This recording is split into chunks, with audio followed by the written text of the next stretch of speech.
Okay, so before we get started, just a quick note.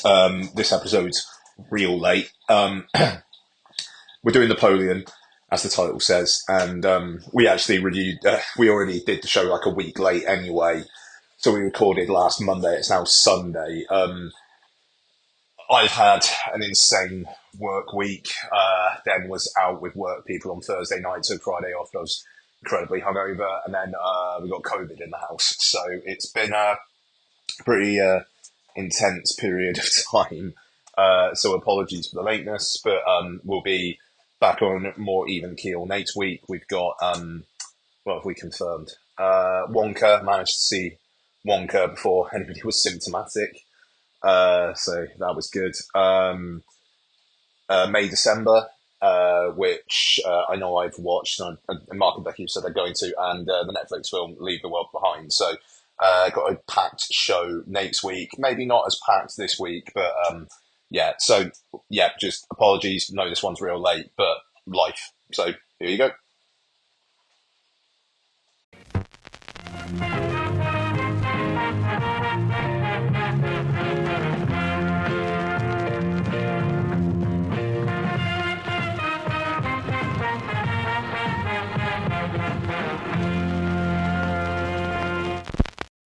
Hello. And welcome to Film. Good afternoon, good morning, good evening, and welcome to episode 518 of Film Bastards. I'm one of your co-hosts, Mark Foster, and as ever, I am joined by... Foster, hello, buddy. And Ian Loring, hello. yeah, we are. We're recording on Monday. We don't normally record on a Monday, but due to work and... Don't like it. I weird, don't isn't it? like it. It's weird. It's December. Things always get a little bit crazy in December. What we're reviewing? We're reviewing Napoleon, the latest Ridley Scott epic. It's gonna be a fun one. This one. The film that came out 2 weeks ago and no one cares anymore. So this will probably be our lowest rated episode in a while. Yes. Until it comes out on Apple TV when it'll spike back up. Yeah. So yes, well, that's what we got. We've got some what we've been watching, some trailers, some other bits. We do have some questions and bits and bats. Yes, we're a Pod Syndicate podcast. Go listen to our friends' shows. You know who they are. Go listen to them. They're great. And that's about it for the preamble. I'm going to go for there. Yeah, fuck it, let's go. What's been happening in the movie news, Ian? I don't know. I've noticed that the Dune marketing has stepped up like a motherfucker these past few days. Yeah.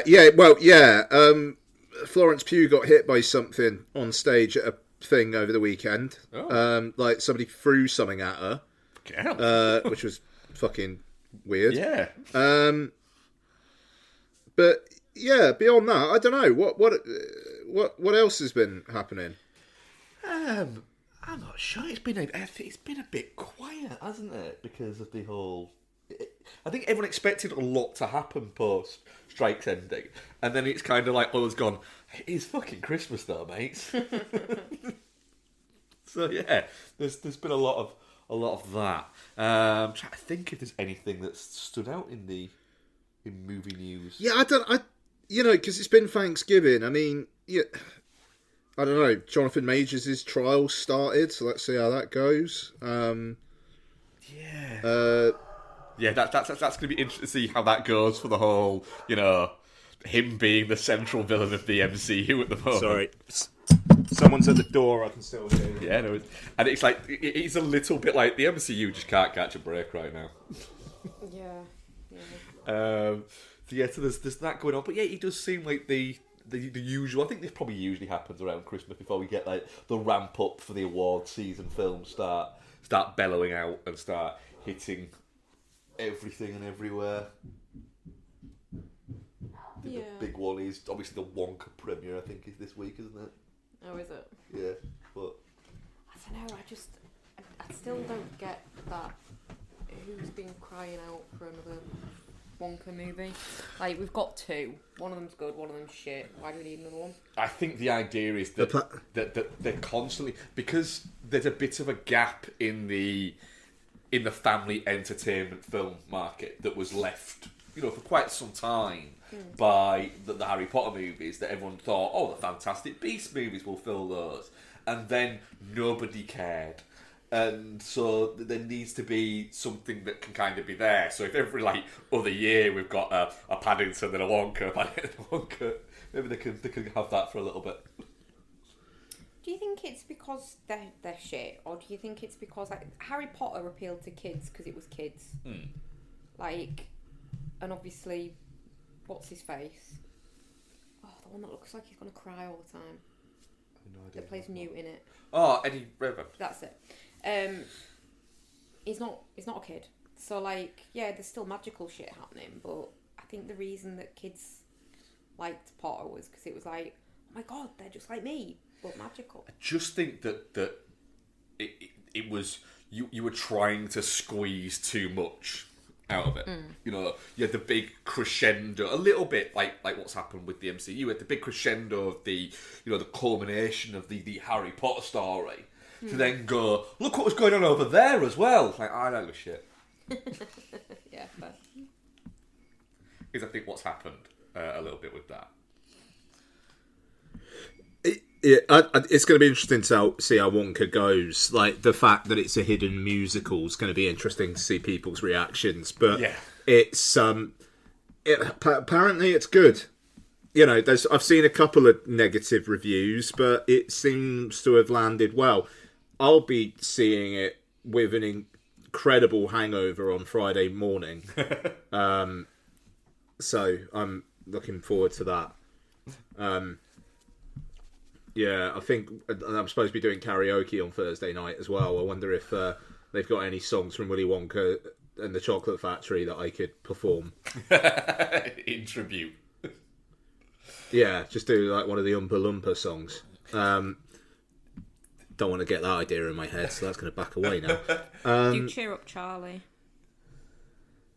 Yeah, no. I'd rather do no. I want to do an Oompa Loompa song. I'm looking forward to Wonka. Yeah. Yeah, I am ready to kind of I'm ready to just have something that is fun. And a bit of what looks like it's going to be a bit of a silly hug of a movie. And I'm kind of into that. We got Aquaman the week after. Oh, fucking hell. Which still just seems... Or is it the week after that? A little bit like no one cares. just don't. You've missed your window now. Yeah, very much so. It's like, does it... Oh, no, it's not the week matter? after. It must be the week after that. Yeah, right. Fucking hell, we're zipping through this motherfucker. Trailers. There has been a few, hasn't there? Yes, there has. I'm all sixes and sevens, guys. Today, Monday recordings really fucked me up. So, Godzilla X Kong: The New Empire. What even is this? Yeah, it doesn't really. Why has Kong got a bionic arm? I don't know. Is it part of the same series of movies, or is it a new one? I don't. No, it's the same series. Adam Wingard's directed this one as well. I am so... I think there might have been, two of these movies that I haven't seen, or I've missed one in the middle. I don't know anymore. I genuinely could not care less. I'll probably watch it, and I cannot care less. Have you watched the trailer? Yeah. I turned out Bex at one point and went, do you have a fucking clue what's going on here? Because I don't. Who are they fighting? Are they fighting together? Where are they? Are they fighting against each other? I don't know. All I know is I watched it and went, oh, Dan Stevens. That's cool. Yeah. But then I was thinking, wait, has he been in another one that I've missed? I can't remember. I can't. Brian Tyree Henry was in the last one, and he's in this one, but I don't see any Millie Bobby Brown. Was she I in the think last they've, one, or was she in the one before that? No, she was in the last one, but I think they've done a Millie Bobby Brown-ectomy, which will make the patient healthier. Yes. She is insufferable. She is a bit of a tit, yes. Yeah. So Godzilla X Kong. Go on then. Don't know what it is. Don't know what it's about. Yeah. Not going to catch up with the other ones. Just going to go in with a sense of who's that guy. Yeah. I mean, there's big monsters. That's, that's what you want. Night Swim trailer 2, the haunted swimming pool movie. I didn't see the second trailer because I'm worried that I'm gonna just spoil it for myself. I need now. I know it's about a haunted swimming pool. That's all I need to know. My only concern about this is there was a lot of stuff that wasn't in the swimming pool, but it is still about a haunted swimming pool. Yeah. I have a feeling that I'm worried there might be too many layers to this, and I just want a haunted swimming pool film. Fair. I mean, it looks creepy enough. It's about a haunted swimming pool. I'll watch it. I'm saving the biggie to last here. The Book of Clarence. This looks really interesting. I feel. It does. It does. It's 2.25 hours long. The thing is, The Harder They Fall was extremely fucking average. And this... yeah. So Godzilla X Kong, sorry, just to go back. On IMDb it says plot kept under wraps. Because no one knows what it's about. Yeah. Right, so my issue with this is it commits the current crime that really annoys me in trailers. Please don't say it's using modern music over an old film. No, because I I don't expect them to use biblical time music. That's fine. Right? That's So I'm alright with that. But from visionary director, and then it says the name and I go, oh, but what has he directed? I can't think. And it's just The Harder They Fall, isn't it? Yes. Yeah. So, yeah. That's a good point. It's not visionary, is Oh, it? that's that one, isn't it? I really want to watch that, actually. I just don't know when I wanna. You can give it a go. It just it's fine. It's not the sum of its parts. Is The Harder They Fall. If The Harder They Fall was an hour and 45 minutes long, I would have watched it by now. The fact that it's 2 hours 20, I'm looking at it and going, do I need to watch that? Shall I watch that one on my own? You can do, yeah. I just don't know whether I need to watch a 2 hour 20 movie that looks like it is very much style over substance. That's fair. And the Book of Clarence, I feel like that's an interesting premise for a film. Will it sustain itself? Yeah. That's it. I'm intrigued by the Book of Clarence. I will watch it, but I'm also of the opinion of I'm going to watch this and I'm probably going to get bored about halfway through it. It also, the fact that it comes out in January, it's basically going to miss all awards cut-offs. Feels like an admission of something already as well. Yeah. It does a little bit. But let's see. It just, The Harder They Fall was just a very 3 out of 5 film. Yeah. And shouldn't have been. It kind of came and went, didn't it? Mm-hmm. Yeah, because it opened LFF. Yeah, and I went to... Yeah, I went to the satellite screening that they did, and having to sit through half an hour of interviews before the fucking film started. And then, I swear, it just fucking fart in an elevator in terms of the pop culture effect. But now he's a visionary director. Yes. Yeah. A visionary director a visionary director who has directed one Netflix film. Yeah, I'm. Do you know what? I'm going to be a visionary toilet visitor. But that's it. It's just anything can be called visionary now. Yeah. But I mean, and a lot of the time it is kind of yeah, all right. Do you know what? Fair enough. They stick it on Denis Villeneuve, Guillermo del Toro, even Zack Snyder. Yeah. I don't they've got something with this. Yeah. When it says visionary, if it said visionary director George Miller, I'd be like, yeah, go on then. I'd be like that. You know, the guy directed Babe. That's a fucking visionary, that motherfucker. Yeah. Happy Feet. But, you know, you can see that. It's actually a film that I am actually really looking forward to, and I probably shouldn't be. What? Go on. Poor Things. Yeah, I kind of wasn't, and then this trailer's made me go, oh, it's like that. Did this trailer click for you? Yeah. Alright, fair enough. It's all just been a bit like, on the last ones for me. Like, I'll watch it because it looks intriguing, but I'm not super hyped. But yeah, it looks fun. Yeah. It just looks a bit mad. Yeah. And I'm kind of up for a bit mad. I really don't. Yeah, I'm looking forward to Poor don't Things. vibe with Emma Stone with the dark hair though. It Do you freaks not? me out. Freak you out. What else do we have? Oh, we saw an extended trailer for Anyone But You at the cinema, didn't we? Yes. I am. That film looks like it's going to be an absolute treat. Yeah. Now that it's actually got a proper, I've got a proper trailer reference in my mind. I'm like, okay, yeah, fair enough. Yeah, that film. Yeah, I am up for the return of the rom-com. And it's got that chap in it that you like. It does have Glenn Powell in it, being incredibly Glenn Powell-y. Yeah. Yes. And that Sydney Sweeney is quite a dish, isn't she? Let's be honest. A dish? Yeah. Wow. Yeah. Fair play. Bringing that back. Any more before we go for the big one? Oh, Leave the World Behind, the final trailer, which was basically just the same as the last two trailers that I watched. I didn't notice anything different, and it just looks real low energy. Real low energy, yeah. Yeah. I'll watch it this weekend. We'll see how it goes. Yeah, I think I'm up for it, but it's just the trailer. It's just so. Oh, there you go.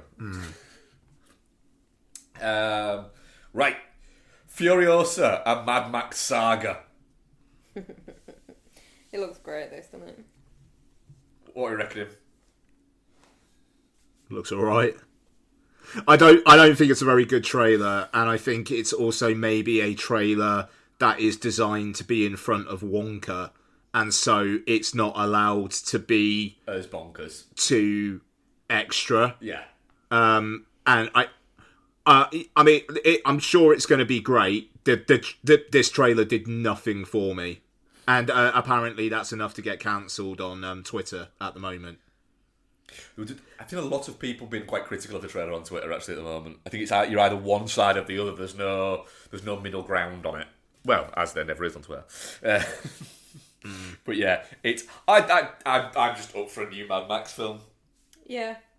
You know, just go on, Georgie boy. Give us what you got. But yeah, it does. This I think there's clearly just let's just put a lot of explosions out there. Yeah. Let's just put a lot of explosions in it and have people go ooh a lot in the cinema. Yeah. And then let's go. Because when's it actually out? May? Furiosa film. Let's have a look.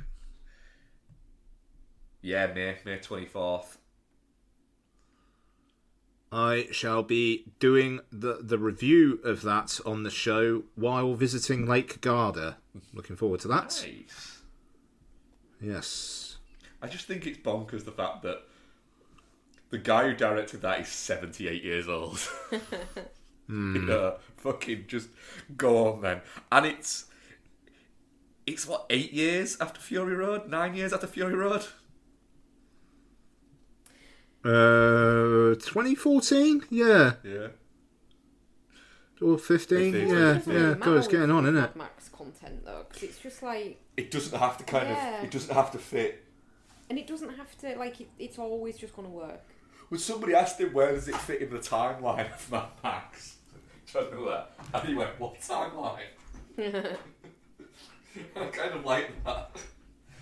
And they were sort of wondering, where's it fit in? And he just went, oh, in the wasteland, time has no meaning.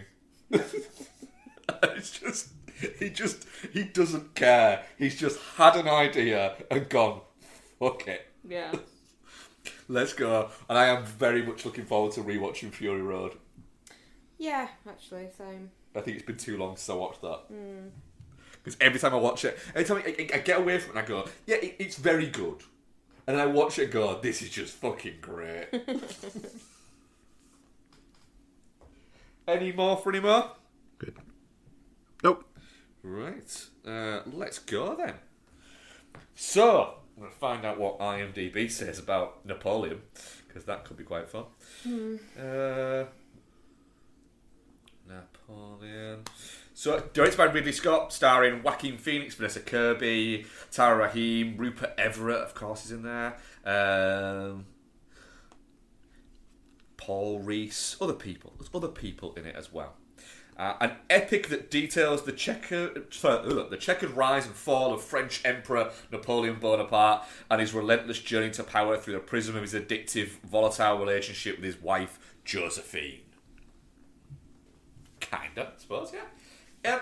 Ian, what did you think to all 157 minutes of Napoleon? Can barely remember a fucking thing about it, bud. So that says quite a lot. Really made an impression. Yeah. Yeah. It was alright. I feel like that director's cut really could do a number. It felt like it was on fast forward. I didn't really get the central relationship where, it kind of feels like she's controlling things until suddenly she's really not.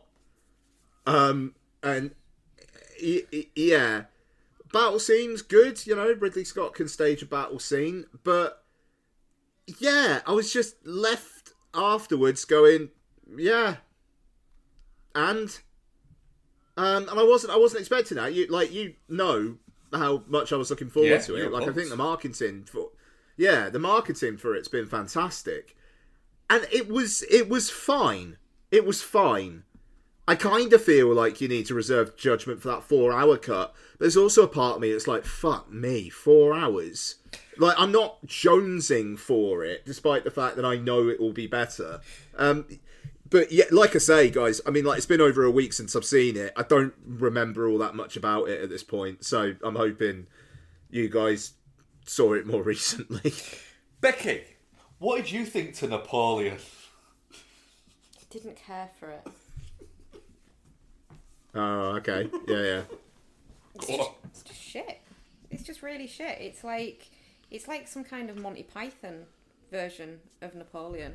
Like, it's farcical, but then it's not, because then there's just like really quite horrifically graphic violence. Oh, that horsey got fucked up. If I'd been rough. watching that on my own, I would have walked out at that point. Just don't need to see that shit. I don't mind, Marie Antoinette gets her head chopped off like a couple of scenes before that, and they're holding her head up. Don't care. It's fine. I don't care about violence against humans in movies, but violence against animals, no.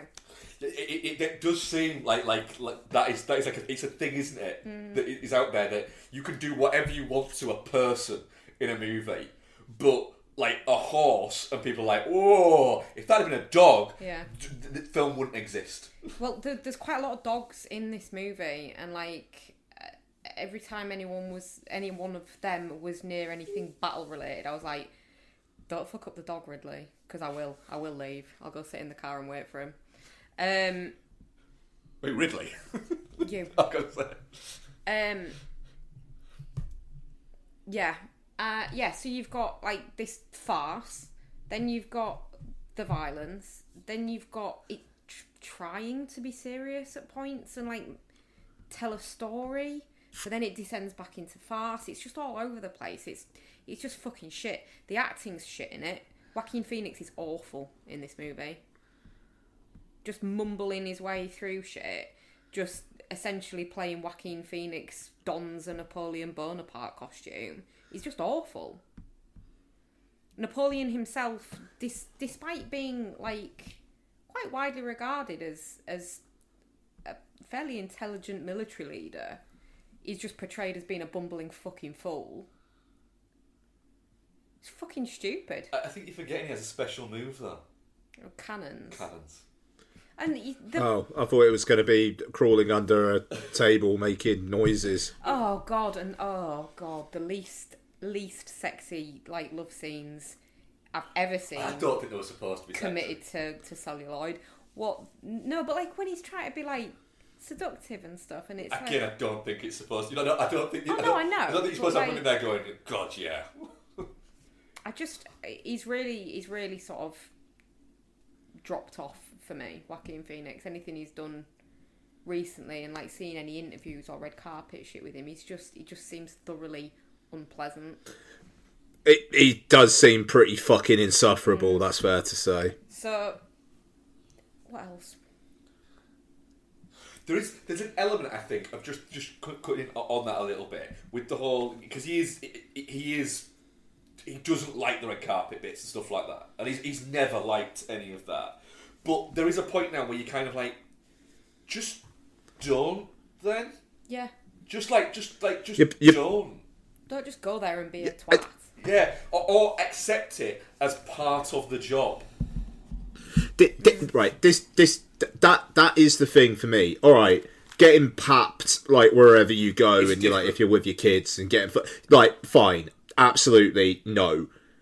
You have obligations. You know, I mean, I'm going to relate it back to F1 for a second. Apologies, but those drivers are very good at going, I want to race and I'm getting paid to race, and I know that a good chunk of my job is going to be doing marketing shit for the team.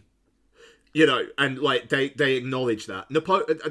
Joaquin Phoenix is getting paid a lot of fucking money to do this stuff. Rock up to a bloody premiere, and just it's not going to hurt you. It's one night and just play nice. Yeah. You know, play the game a little bit. Mm.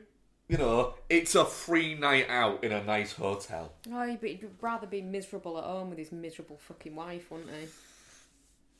Because they're both insufferable, to be fair. She's more insufferable now that she's with him. I can't remember the last thing she did, to be fair. No. But yeah, just all round crap, to be honest.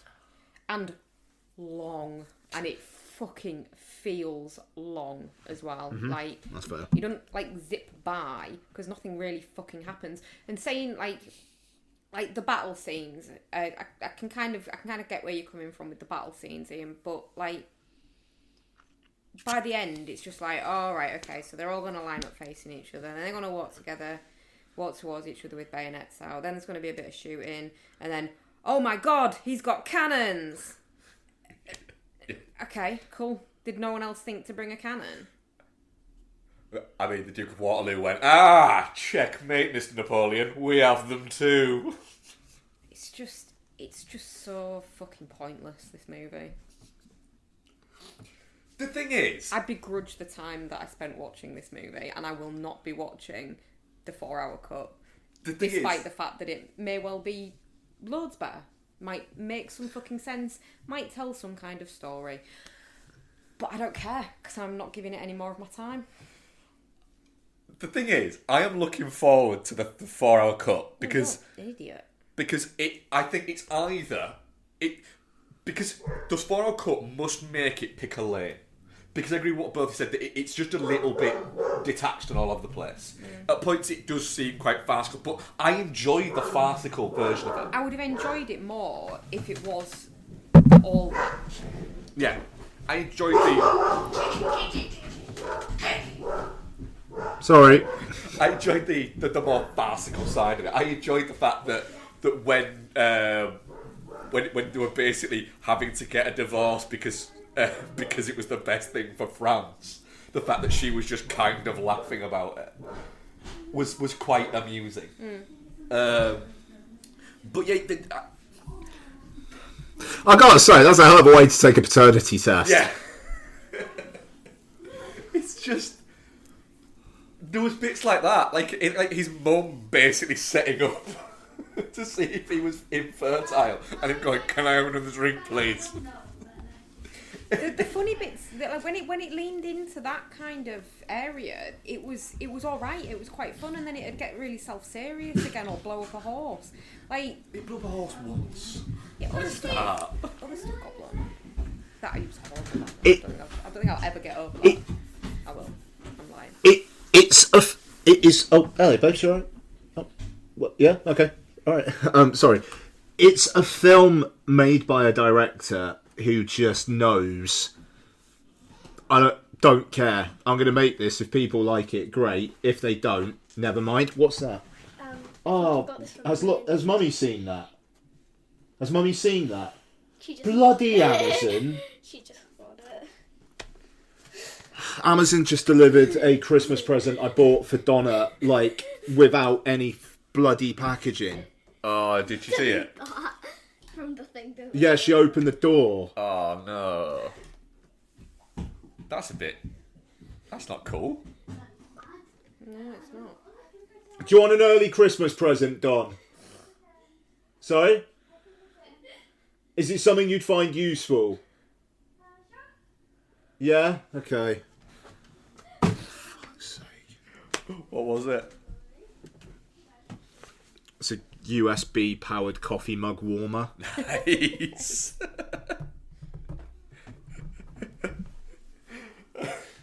That's a bit off though, Amazon sending that at this time of year without packaging. I'm really pissed off. You should Right. have wait to be on that one. Anyway. So the problem is the battle scenes were very competent and they're a bit like that, but when it came up and he pointed at his big map at Waterloo, my brain just went, oh, fucking hell, we've got to do Waterloo now. Fucking hell. And I was kind of like, I was done with it. And there's far too many scenes of just Napoleon and Josephine sat next to each other, looking at each other, not fucking saying anything. And I actually went, is it just that the script was shit? or what? Like, what is in this 4-hour cut? Because if it's things that make it more coherent or more like, oh, this is the tone of the film. Why aren't they in the film and other bits are taken out? Yeah. Ridley Scott literally started making this just after The Last Duel, and then literally straight after this started making Gladiator Part 2. And there's a point where you're looking at going, because he started making Last Duel just after he'd made House of Gucci. And is there a point where he just isn't quite as focused? Because it feels unfocused, this film. It was just... It's on fast forward. Yeah, it is. I actually like Joaquin Phoenix as a performer, but he does seem like he is just kind of just tired and mumbling a lot, and you don't get any sense of sort of who Napoleon is in any way at all. He doesn't even come across as that egocentric, or when they say, oh, he's just got bad manners, I was like, well, that didn't even seem that rude. He just seemed a bit angry. I think like it's supposed to just be quite sort of coarse, isn't it? But Like he didn't come across like that No. that much. It's just for a film that is about Napoleon, and he's in literally every single scene. I was watching it going, the only bit you're getting off him is in the letters that he wrote to Josephine. Yeah. And with those, you kind of watch it going, that is the bulk of the dialogue, is that.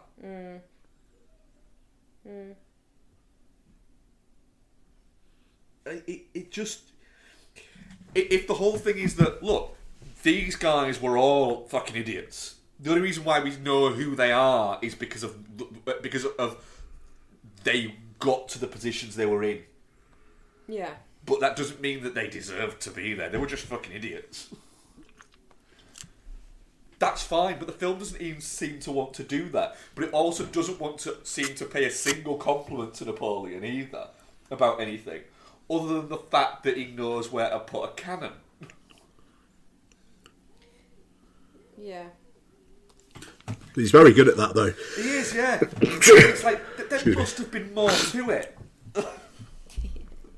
They're just gonna put a cannon there. I'd like to watch a movie about Napoleon actually made by the French rather than No, made I by... wouldn't. It Just was for context, though. no, but I got about halfway through and thought, is he even that interesting? Well, yeah, probably. I just don't think In a he movie is. that actually tells a story about him rather than just... There's a possibility Whatever that, this was. that there's just so much bollocks around it all that the actual, anywhere near the actual fucking truth of it all is impossible. I mean, there's literally a bit where at one point he's in Egypt and he's like, fucking hell, I need to go back to France, and then literally like seconds later, like almost like he got a flight, he's in France. Like he Yeah. got back real fucking easy and quick. Yeah. It's just, I don't know. I actually think this might be a bit shit, but but the minute the fucking 4-hour cut drops, I'm gonna watch it because I'm really intrigued by it. Yeah. Yeah, You do you. I will. Also, Vanessa Kirby's great. Oh, excuse me. I think she's- Yeah. I think she's She really- she brings some life to the piece. Yeah, she's her character. I actually get her character. Her character makes sense. Yeah. Yeah. I can see where she's coming from with it. I can see her motives throughout it all. But yeah, but they do appear to at one point be setting up some kind of like fucking Lady Macbethism from it. Yeah. Yeah, where she's going to orchestrate things Yeah. in the background. And then it was like they just like, nah, I'm not gonna go there. I'm just looking at my Letterboxd review, and I said it was very, very funny, and I can't remember anything that was funny. There is some funny bits in it. There is like some just generally funny bits in it. It's like I say, it's been getting on for a week and a half since I watched it. It's just evaporated, which says something, Yeah, obviously. because there's not that much to it. The thing is, there's no excuse me, standout scene that you go, all right, that was fucking great. But there are bits where you go, I mean, that wasn't very good. Or that just felt a little bit like the battle on the ice thing was good. Yeah. But then it just showed too much. You know, a shot where they're falling through the ice from under the water, it is interesting, it's good. And then showing it again is still interesting and good. Then showing it again is a bit like, alright. And then showing it again is a bit like, Jesus fucking Christ, is this why this movie's 2 hours 40? And then showing it again, you're going, we get it. We fucking get it. And then, do you know what they do? They show it again. And it just keeps going to the point where you're going, I'm bored of this now. Yeah. Yeah. And that's the problem. Is I still maintain if it would really if the best way they could have saved this movie is if when the Battle of Waterloo started, we got a full-blown orchestral version of Waterloo, just fucking deadly serious. That would have saved That was it. just going, and I would have just stood up and gone, right, this is what you were after, Ridley. Well fucking played. But no, we didn't get that. But we did get him running away from people with his hat falling off a lot. There's value in that. Yeah, there is value in that. That was great. I enjoyed that. But 35 minutes of him stood looking at things. And you're going, what's he looking at?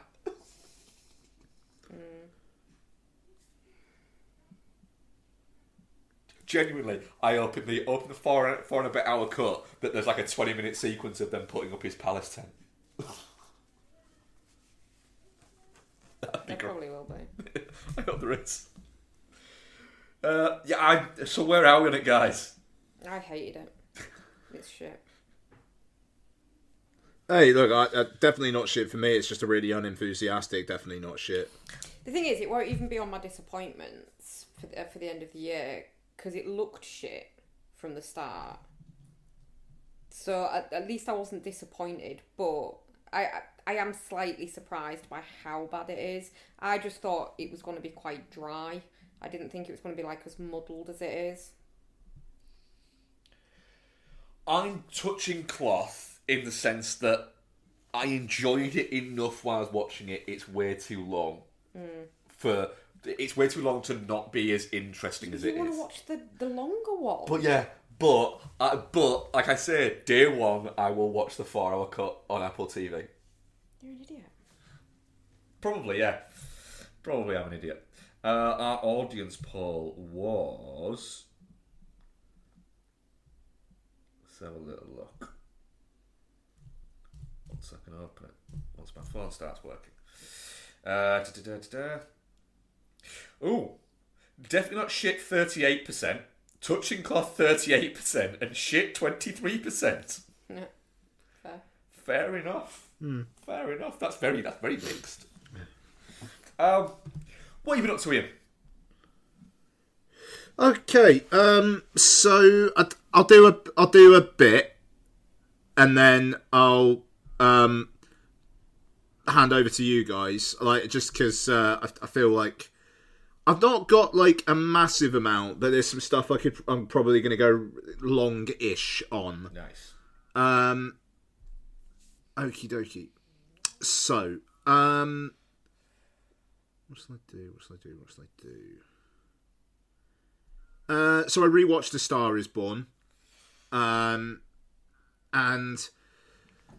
first time since having a dog, and the bit at the end where he makes the dog a steak for the dog before he kills himself kind of destroyed me, as did the fact that I learnt that was Bradley Cooper's actual dog. Is it? Yeah. That's fucking rough. I know that his place that he has that is what is it? He's one of Bradley Cooper's houses. All right. Yeah. That film is pretty fucking transcendent. Yeah. Frankly, it still really, really, really hits. Yeah, can't believe it's like 5 years old already. It's wild. Bonkers, isn't it? That's 5 years old. What is going to be so mad about that film is that in like another 10, 15 years time, somebody's going to have to kind of look at it and go, wait, so hang on a minute, Rami Malek won Best Actor over Bradley Cooper, and Green Book won Best Picture over it. Yeah. Star Is Born was done dirty by those Oscars. I think it came out too early. I think if that thing came out November, December, as opposed to like September, October, it would have ruled awards season handily. Yeah, I think that's spot on right there, actually. Yeah. Such as it is. So, A Star Is Born, and we'll do a full review of Maestro around like Christmas period. Yeah, absolutely, definitely. Yeah. Okay, so I'll give some thoughts now. I don't think it's going to take a rewatch like it did for The Killer for me, thankfully. So this is Bradley Cooper's Blank Check. Netflix were like everybody passed on it except for Netflix, and even they were just like, we trust you. Yeah. So 2 hours 10 minutes, not egregiously long. No, that's not that long. No. Biopic of Leonard Bernstein. Who it's interesting because it very quickly becomes not necessarily about the music. It's about his ambition and then what drives him to be personally satisfied. He's a bisexual guy who has a very long relationship with Carey Mulligan, while also wanting to enjoy the pleasures of those around him. And he's a bit of a prick. I think it's going to be interesting to get you guys' takes on it, because I feel like the film leans into that a bit until it doesn't. And then it really doesn't. But at the same time, that's the point where Carey Mulligan just kind of takes the film and runs away with it for 45 minutes. Well, she's top billed, I think, isn't she? Yeah, and that's the thing. For a good long while, it's like, that's interesting. But then, much like with Lady Gaga in A Star Is Born, he gives the film to her for a good chunk of time. I won't spoil what happens in it, because, yes, okay, it's real life, but I didn't know it. But Carey Mulligan gets a really, really good chunk of time where it's all about her, and with some medical stuff that happens, but also the impact of his just fucking around with guys, and her finally having enough of that shit. And she's great. The makeup as well is fucking awesome, like the transition through the decades, which is also represented by the shooting style and the aspect ratio of the film. It's very good. It is indulgent, despite the fact the runtime's not that hardcore. There's a section towards the end where it must be 5 minutes uninterrupted of Bradley Cooper conducting an orchestra,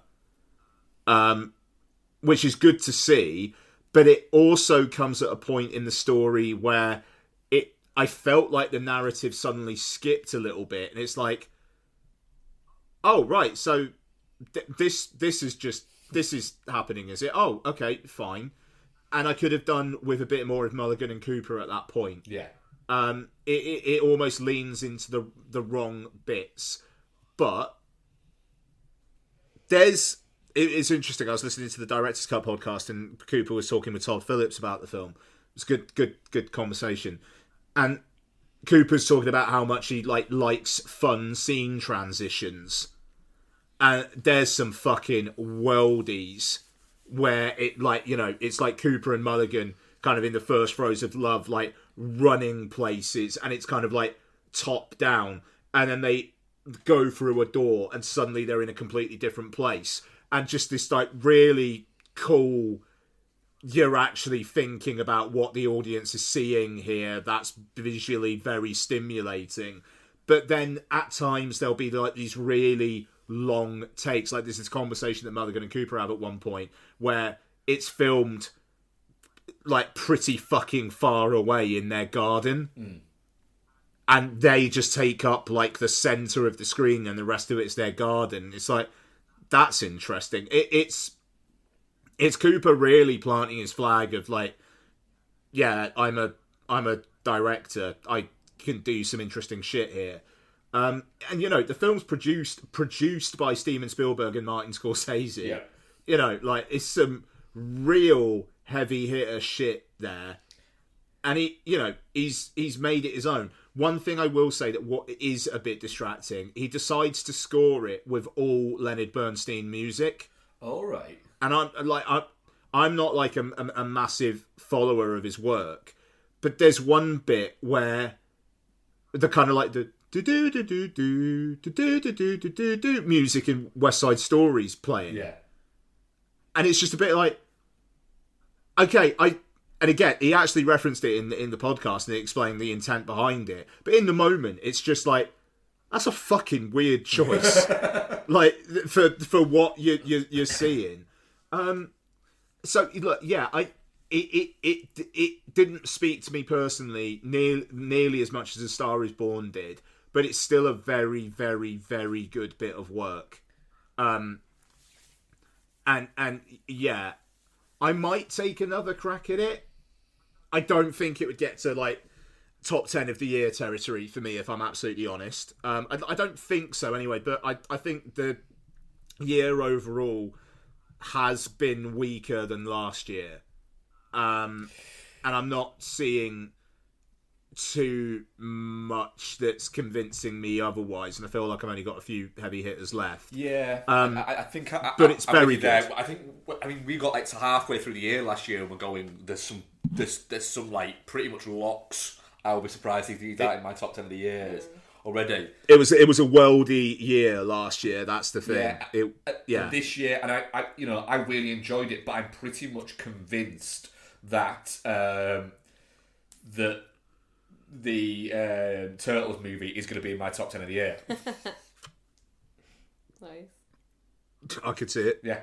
I mean, yeah, we'll see. But yeah, I could see it myself. The thing is, though, with that, like, I I feel- know we're deviating a little bit there, but yes, it's a Turtles movie, but it's innovatively done. No, but that's it. It's really good. But if you'd have said to me at the start of the year that one of your, if you said to me at the start of the year, one of your most enjoyable films you'll watch this year will be the Turtles movie, I would have gone, yeah, I can see that. And then it said, and also it will almost certainly be in your top 10, maybe even top 5 of the year. I'd have been a bit like, all right, cool, but thinking, shit, what's it kept off? You know, there's a new Scorsese, a new Fincher, a new. I'm going to struggle with top 10 this year. I'm going to struggle to find 10. Fair enough. Yeah. I mean, that's the thing. It's like most years, my top 10 is all films that I have rated 5 stars. I definitely don't have 10 5-star films this year. No way. I think I might not even have 5. Yeah, me neither. So, but there's a lot of very enjoyable 4.5s. Yes. So, so yeah, Maestro, very good. We'll talk about it more in the next few weeks. But it's not necessarily a disappointment. It's just it comes after A Star Is Born. So that's one of the highest bars you'll get for me. Okay, so also speaking of 5-star films, rewatched Oppenheimer.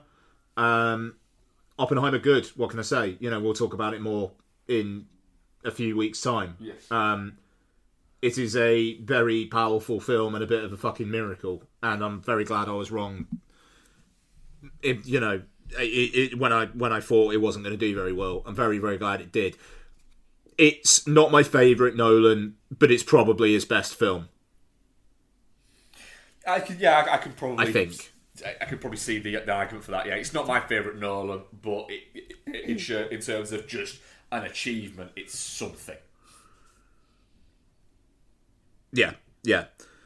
How many hours we got? I got 1, 2, 3, 4, 5, 6. I got 6 more. Are we actually going to full review Anatomy of a Fall at any point? Otherwise, I might just talk about it now. Right now, we can get back to it again if we want. Yeah. Okay. Fine. So this is directed by Justine Triet, I believe her name is. Won the Palme d'Or. Yeah, it was good. A little bit. I don't quite see what all the fuss is about. Man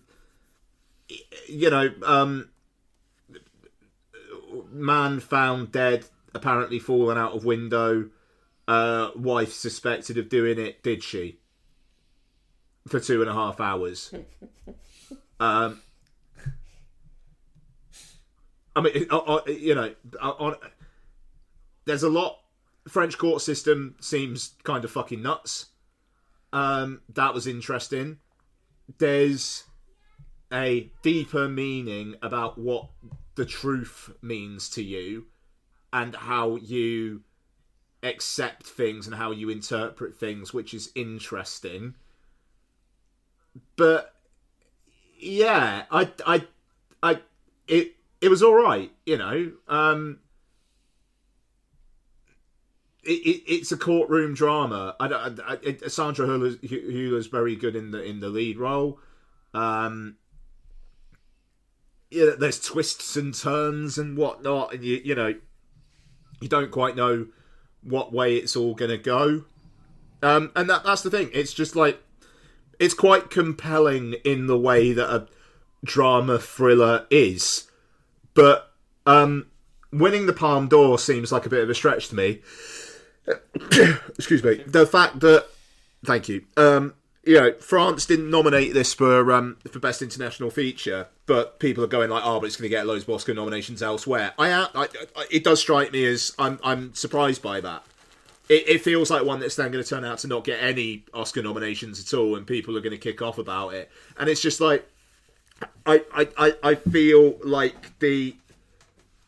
I don't know, maybe there's been a little bit of groupthink on it, and everybody's convinced each other it's an amazing film. I don't see it. It's solid 4 out of 5, but fuck me, it's too long. Yeah, it's 2.5 hours. Yeah. But I mean, it's kind of interesting seeing the machinations of the French court system. I mean, it is fucking nuts. Like, everybody's just attacking everybody constantly, and the judge is just like, I'm a gossipy bitch who lives for the drama. I just want to see how this plays out. And yeah, that Anatomy of a Fall is decent. It's 2.5 hours long. If you're slightly underwhelmed by it, join the club. Don't worry, there's at least me in that club with you. And that seems to be a little bit of like what I seem to be hearing about it, is people going, it's fine. It's fine. Yeah, because I know Noel basically said the same, didn't he? Noel was like, it's fine, it's alright. I just don't see what the big whoop is. Yeah, quite. I think in this day and age, I might have actually been actively pissed off if I took 2.5 hours in a cinema watching it. Which is fair. It's it's a long time, 2.5 hours. Because the thing is, 2.5 hours to see a film in a cinema, it isn't 2.5 hours. It's touching 3 hours in the cinema because of trailers and bits like that. And then there's the other bit of getting to and fro the cinema. So, and it's like, it's 4 hours. It's not the girl with the dragon tattoo. Yeah. It's not visually compelling. I'll say that. Is it just courtroom drama? It's fine. It's just it's a courtroom drama. It won the Palme d'Or. Wild. Good on it. Good on them. Fair play with you. Yeah. I'll do some more later. I'll hand it over to you guys. All right, cool. Should we do the ones that we've watched together, Bex? Can diggity do. I mean, it's not many, actually, is it? So, we watched Candyman on 4K, didn't we? We did. 4K player. Yeah. Yeah. It's added to the 4K collection in the 4K cupboard. It is. That we're going to decorate, aren't we? Red curtains and everything. The OG Candyman? Yeah, the OG. Ah, Bex, I thought you were buying that for him for Christmas or something. Birthday. Ah, of course. Yeah. Not watching the features yet, but I am looking forward to the features that are on there. Yeah, some good shit on there. That'll be some pretty cool. But yeah, it's great. It looks fucking stunning. It sounds amazing on the 4K disc. The extra oomph in that score is very nice. And it's just, I mean, we spoke about it quite a lot on the podcast, haven't we? It's just It's just such a good film. It's such a good film and such a clever idea. It's a great reworking of taking a story and having a writer-director go, I really like the story, I'm going to put it here, and having Clive Barker originally be like, I'm not sure. It was very much set to be, it was about, this council estate in Liverpool and things like that. And Bella Rose going, but this is my idea, and I'm going, yeah, it's brilliant. Just literally, Clive Barker's very much like, at first I was like, no, that's really good. It's a really good idea, I like that. Yeah, well played. Yes. We rewatched Violent Night from last year. Yeah. See, Now, this hold up. We've got it on the list to watch. Wait, right. What I'll say is, I'll let you come in a second, Bex, is I gave it on my first watch when we watched it last year, 3 out of 5 on Letterboxd.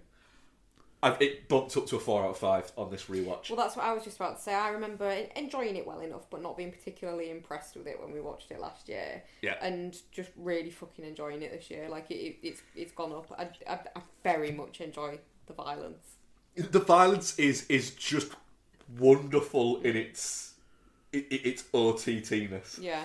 And, you know, just the idea of Santa being like a Viking. Yeah. Bloodthirsty murderer that just ended up becoming Father Christmas, and now he's just tired of it because of the rampant consumerism of it all.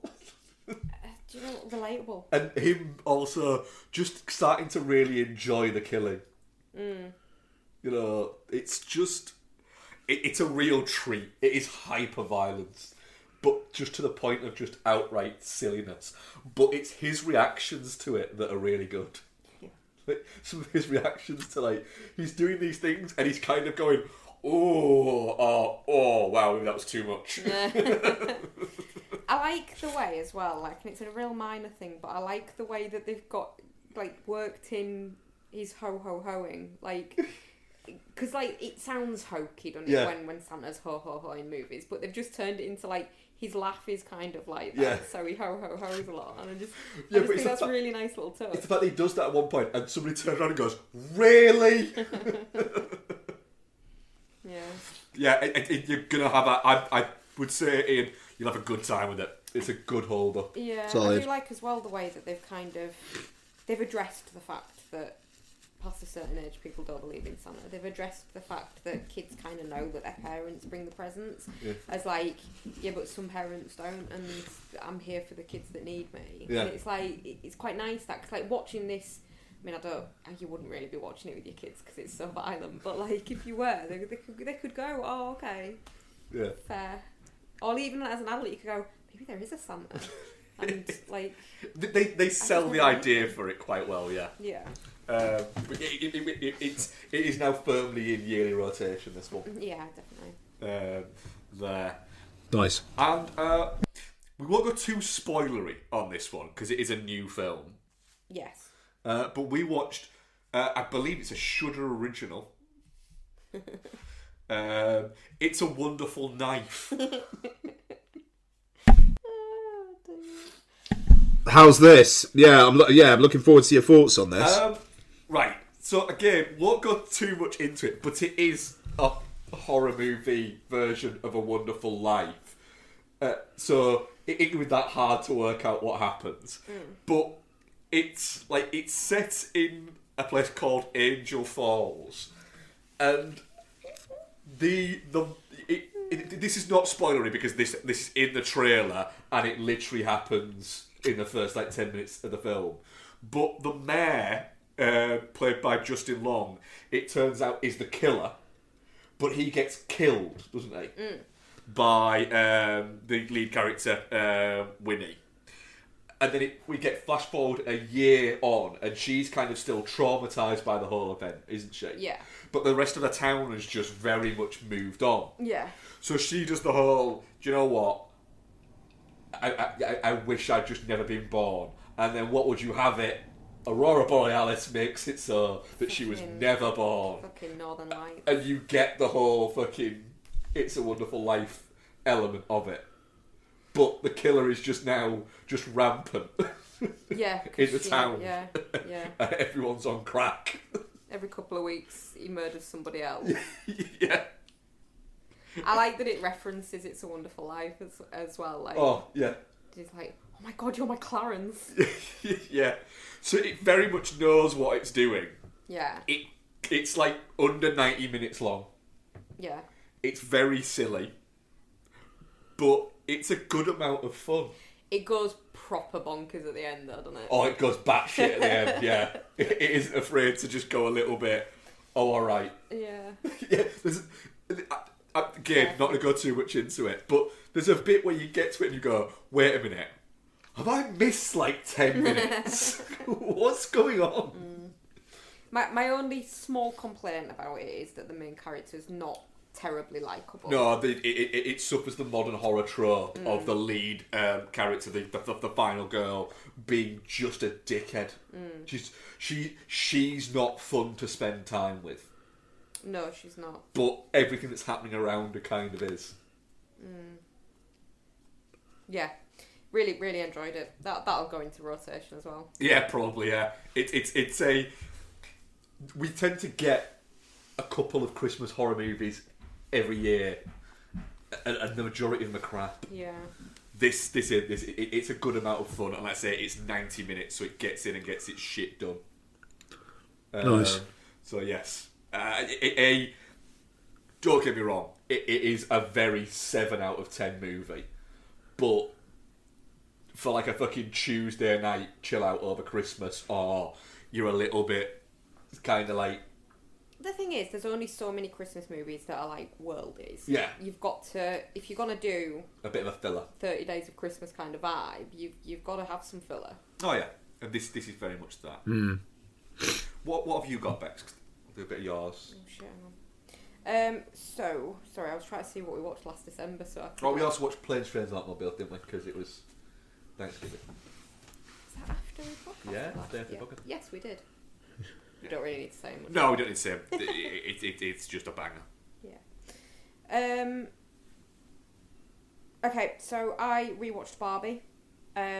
Away from the glare of everyone just fucking wearing pink and being obsessed, it was quite interesting to revisit it actually, because I think part of me was like, I'd got the ick off everyone being so like hyped about it, and then kind of watched it and was like, well, yeah, it's fine, but it's like it's not the great shakes everyone's making it out to be. On rewatch, it is undoubtedly more than just fine. It is very, very fun. I still don't think it's the important movie that it's been made out to be, or maybe it's just not important for me. Maybe I just don't find it important, and other people will take something else from it, which is fine. You know, I'm not gonna sit here and go, no, it's just bullshit. If it's empowered people, then that's great. I think the backlash is starting a little bit. Minor backlash. I've started to see minor little things of people saying, well, actually, it's actually quite misogynistic at points. And it's a bit like, where'd that come from? That's new. Yeah. I don't think I necessarily like the way that Ken's portrayed in it. Like, men just can't help themselves but be misogynist if they see it. Like, I just don't like that. Like, I get that it's supposed to be empowering for women, but it doesn't have to pull down men to do that. For me.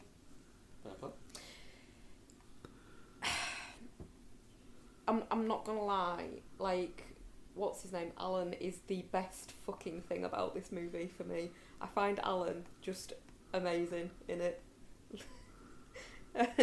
Like, some of the bits where he's like, when he jumps out of the car to go and like fight the construction men, and he's just like, all Ken's clothes fit me! It's so like weirdly out of context. And the bit with the wall as well, like, if they ever work out that they can build a cross instead of just up, we'll never get out of here. And I mean I don't normally like Michael Cera. I find him incredibly creepy, but he's just fucking perfect in this. He's just really good in this. The thing is, which is a little frustrating for me, but all my favourite bits in this are Ken related or Alan related. Like, the dance off bit is so chef's kiss. Like, it's beautiful to watch. I saw a thing where Greta Gerwig was talking about that and was saying that she had this idea of it being in slow motion, like the battle thing. And Yeah. she said, so they filmed it with them, like they choreographed it and had it filmed with them, you know, going in slow motion, because they said, look, we can't slow it down, that'll look silly, you have to have it for it to work. Yeah. They have to kind of move in slow motion. And she said, so we spent like the entire day and built up to it and did like all this like footage of it. She said, and then it wasn't until like we sat down to review the footage that we were like, shit, what if it doesn't work? What if it looks like shit? And then we watched it and went, no, we're okay. And it was like a nice little clip of her just going, it was only after after the day, I thought, oh no, what if I'm just wrong? And it's just, I love the fact that it was the confidence of the idea to go with it, and then to not enter a mind, and that is something you know is just running with the idea and having the right idea. Yeah. I felt kind of sorry for Ken more on this rewatch as well. Like, the Kens are treated badly by the Barbies, and I think obviously that's kind of the point. It's like reverse. Yeah. Of whatever, but yeah.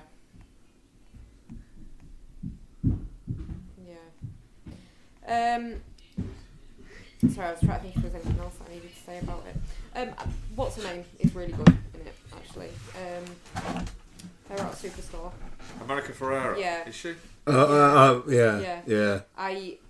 It's actually just a really sort of nice grounded performance amidst the insanity that is like the fact that she's gone to Barbie World. Like it's quite good that she sort of There's a straight yeah woman in there. Not yeah. You know what I mean? Okay, so I watched The Ice Pirates because you recommended it to me. Context. So You two were having sex, and he just said, "Have you ever seen Ice Pirates?" I mean, pretty much, yeah. I've never told you about that. Anyway. You were asking for things that were like Baron Munchausen. and Time Bandits. Yeah. And I said, have you ever seen The Ice Pirates? And you said, this is a bit of a weird time to bring this up during sex. Yeah. And then you were like, well, it's got a young Angelica Houston in it and she looks pretty hot. So Fair point. And that's where it went. Yeah. Anyway, that's not what happened at all. But yes, it was off the back of Munchausen. It's fucking bonkers, this Ice Pirates. Yeah. Yeah, it is. Really, really weird. It's quite a while since I watched it, because I watched it just after we'd recorded last time, and it's almost 2 weeks ago, so I can't remember like exact beats of the weirdness, but yeah, there's some really fucking weird bits. It's not quite Munchausen levels of weird. No. I don't think there's much that is. No. But it was really good, and it was really weird seeing super young Angelica Houston. Yeah, 1984. Yeah. So yeah, and Ron Perlman. Oh god, yeah, and then they all get old, and then they get young again, and then his son's there. Yeah, it's real fucking weird, guys. Watch it. I also so there's not much more because I read quite a lot. But I did watch Scrooged yesterday. Good. Because what I normally like to do is save that as a Christmas Eve movie. In the last couple of years, I've struggled to fit it in and ended up watching it on like Boxing Day. So I wanted to get it in early because it is one of the ones that makes me feel really Christmassy. Everyone's seen Scrooged. I don't need to say too much. It's really fucking good. The sort of end credits bit where he's like asking various people to sing the song, and then he's like, now just the men, and then it's just men's voices on the soundtrack. I always get a bit of a kick out of that. I think it's funny. But yeah, really enjoyed it. Glad I got to it. I also watched Labyrinth. I don't know why I watched Labyrinth. I saw something the other day and it was like, fuck, I really need to rewatch Labyrinth. I've not watched it in a few years. And I've kind of not, because you know when you get to that point with movies where you're like, I've seen that enough times now. Yep. So I've kind of avoided rewatching it, but yeah, I wanted to give it a go, because I think I'd got to the point where I was like not enjoying it, and it was like sullying the movie for me because I'd overwatched it, and I'd get to like the bit with the fire demons and just be like, I can't be arsed with these cunts, turn it off. I like that guy. I don't like them. And when I went onto it this time round, that's where it had been stopped at last time, and I'd not watched it on from there. So I did play from beginning. It's just really good, and like reading like the like behind the scenes stuff of like how the puppets worked and stuff like that is just like it's such an endeavour, and you watch it and it like Hoggle is just Hoggle. He's like a goblin but he's not. He's like a dude in a suit and loads of people animating various different bits of his face. It's like it's the work that's gone into this movie. It's crazy, is insane. And it just all works so perfectly. And then there's David Bowie with his massive package in his really tight trousers. Yep. So yeah, Labyrinth, loved that. And I also rewatched Whiplash. Whiplash? Yeah. Did you? Whiplash, yeah, I did. Watched it last night. What do you think? I'll never watch it again. Why? It's kind of boring. Is it? Yeah. I watched it. Oh shit! First, That's fighting talk. it's fine. It's a good film, but it's not a particularly fun time. Like, I've watched it. I know it's good. Everyone's very good in it, but it's not a fun watch. Like, it's quite oppressive, isn't it? yeah, it's claustrophobic. Yeah, which again I think is intentional, but. And I think a movie that gets rewatches are the ones that you enjoy watching. So it's one of those. I really like it, but I'm never going to watch it again. So thanks, I'll hate it. Yeah.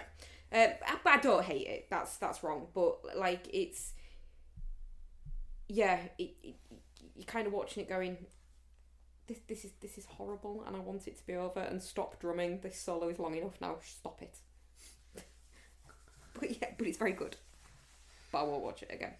But I wanted to rewatch it because I hadn't watched it since it came out, and I remembered it being very good. But like Spotlight, for example, just picking one out of the air, is a very good movie about a very good subject that's very serious, but it's also an enjoyable watch. Whereas this for me isn't.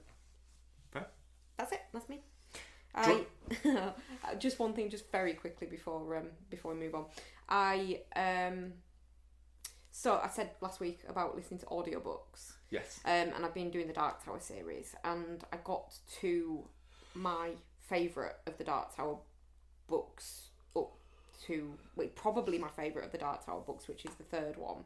So what I did was I took it off the audio and got my book off the bookcase, quickly read from where I was up to the end of that book, and then started listening to the next one, because the next one's it's a side mission book. But then I was like, but I could read it. So what I've been doing is like listen to it in the car, hour to work, hour back, and then getting the book, finding where I've got to, and then reading a bit, and then finding where I've got to on my audiobook and going from there. So you're mixing it? I'm mixing it, yeah. But they're slightly different versions, so it's a bit weird. That's insanity. I'm enjoying it, it's working for me. Fair play. Ian, do you want to jump back in? Do you want me to do mine? Yeah, shall I jump back in? Jump back in, yeah. Just because I think I'm going to segue nicely. So, Bex, did you finished Scott Pilgrim Takes Off, didn't you? Yes. Yeah, so I've now finished it as well. Okay. So, yeah, no, do you know what? This was cracking. Once it was kind of revealed what was actually going on with Scott, so all spoilers all the time. The fact that he was kidnapped by an older version of himself who was trying to get him away from Ramona so that he doesn't start the relationship with Ramona that ends with them getting divorced. Like, yeah, that'll do. Didn't see that coming. Wait, so he's not dead? A little bit. Sorry? In the first episode, he dies, doesn't he? So Yeah. he's not dead. No. Well, it looks like he does, but then at the end of like the third episode or something, they play back footage and someone grabs him and kind of like pulls him into the floor. And then it's revealed that it's old Scott Pilgrim, voiced by Will Forte, which was, yeah, was a little bit odd. I won't lie, and especially when like Mary Elizabeth Winstead voices older Ramona. So okay, but yeah, I thought it was fun. I think it's cool that they're setting up a season 2, and I like the direction that they're potentially going in. And it was just it was a good mix of fucking silly and heartfelt. and I thought it worked quite well by the end.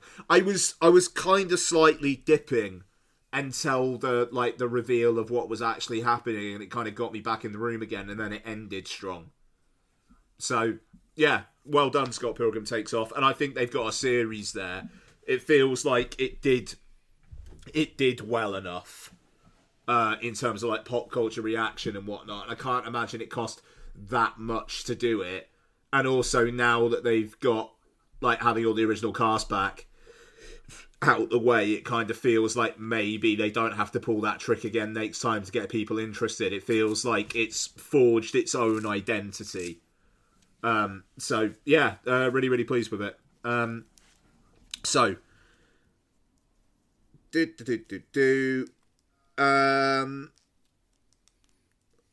what I wasn't really pleased with was Wish. And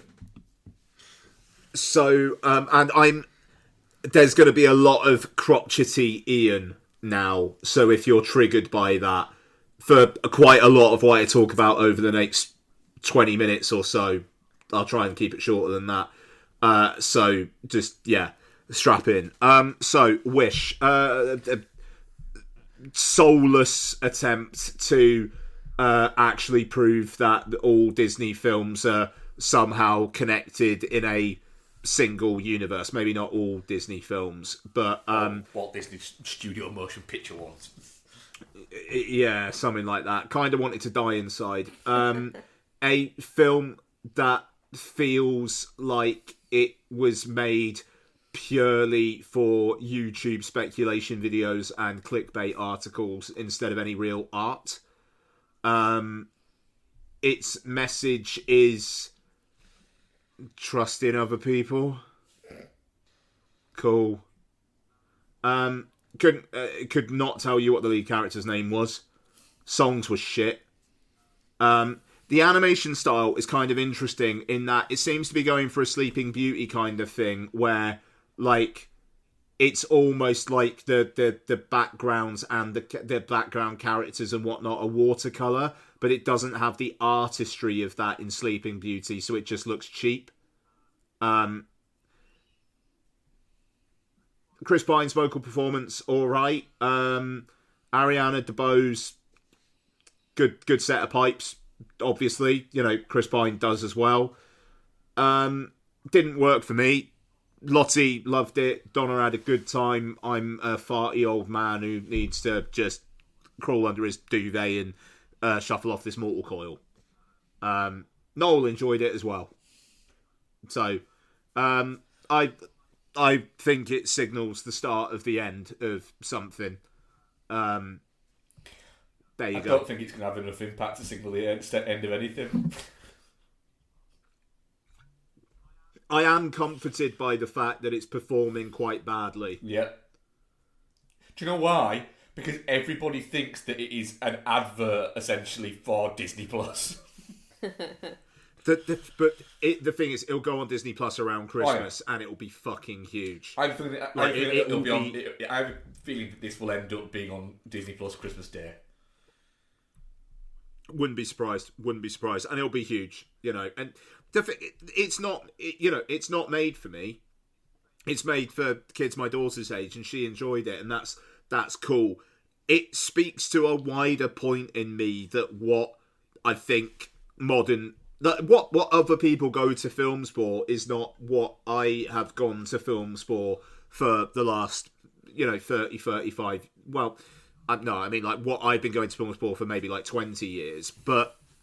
And that, that's okay. That's fine.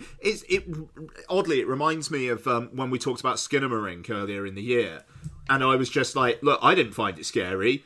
But, people have been informed by younger people are being informed by experiences in their younger age, which is nothing like what I was. So if I don't subjectively react to something in a different way from somebody else, I suppose that's okay. It's just the fact that I do a weekly podcast where I talk about this stuff. So for me, Wish felt like a little death, even though I realise isn't that what like orgasm means in French or something? So it wasn't that, but that's kind of yeah. I found it quite dispiriting. So let me continue my found it quite dispiriting train of thought here with a couple of Christmas films. So I watched Netflix's Best Christmas Ever. I'm halfway through this. Yeah. Right. You can spoil it. I'm not bothered. I kind of know what. No, I mean, the ending is. I don't want to spoil the ending because it takes such a batshit what is happening that I kind of want you to just react to that next week. That's fair. That's fair. Look, I'll move on from. I mean, it is not good. But it's. I don't know. Yeah, I mean, like, okay, my review on Letterboxd was. Feels like it's going to take a real fucking dark twist early doors. Questions just all over the place. 81 minutes long, so can't hate it too much, and I'm glad people got work.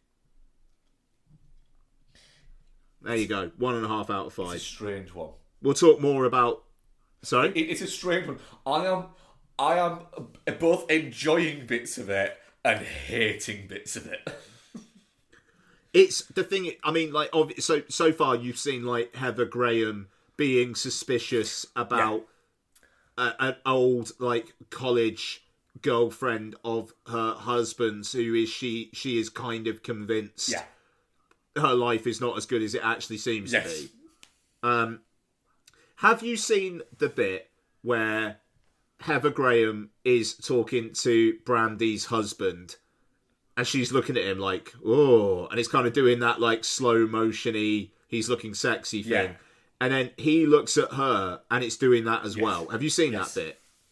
Have you kind of seen how that plot thread ends up? I've not got that yet. I am at the bit where just after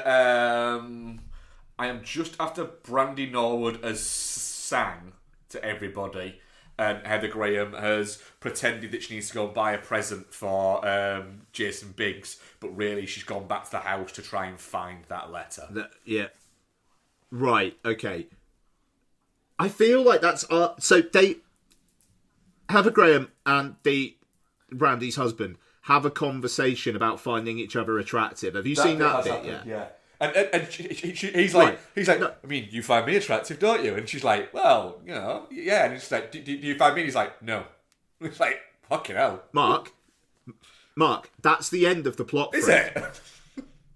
Yeah, they never bring it up again. I genuinely thought something was going to happen with that. It's so weird. Like, just the fact that, you know, it does the cinema visual language thing of he's into her by doing that, like, slow-mo, her hair's blowing, like, you know, that kind of like, ooh. And he's just like, yeah, I don't find you attractive, and that's the end of that. That is one of my issues that I've got at the moment. Because I'm like, right, I'm sorry. I am sorry, world, but he's not that good-looking a guy for you to be having that much happen over how amazing and good-looking he is. And she's Heather Graham. Yeah. Yeah, no, quite. I mean, this film takes a very long time to work out what it's going to be. I think you're about to hit where it then kind of just like decides what the plot's going to be, and then is that for the rest of the movie, apart from a fucking bonkers bit in the third act, but let's talk about it more next week. The thing is, it's kind. I'm getting angry with the fact that kid who is at Harvard can't work out if Santa's real or not. Yeah. Look, it's shit, and it's another picture by the fine people at the Motion Picture Corporation of America, whose logo I only see in front of Netflix Christmas films.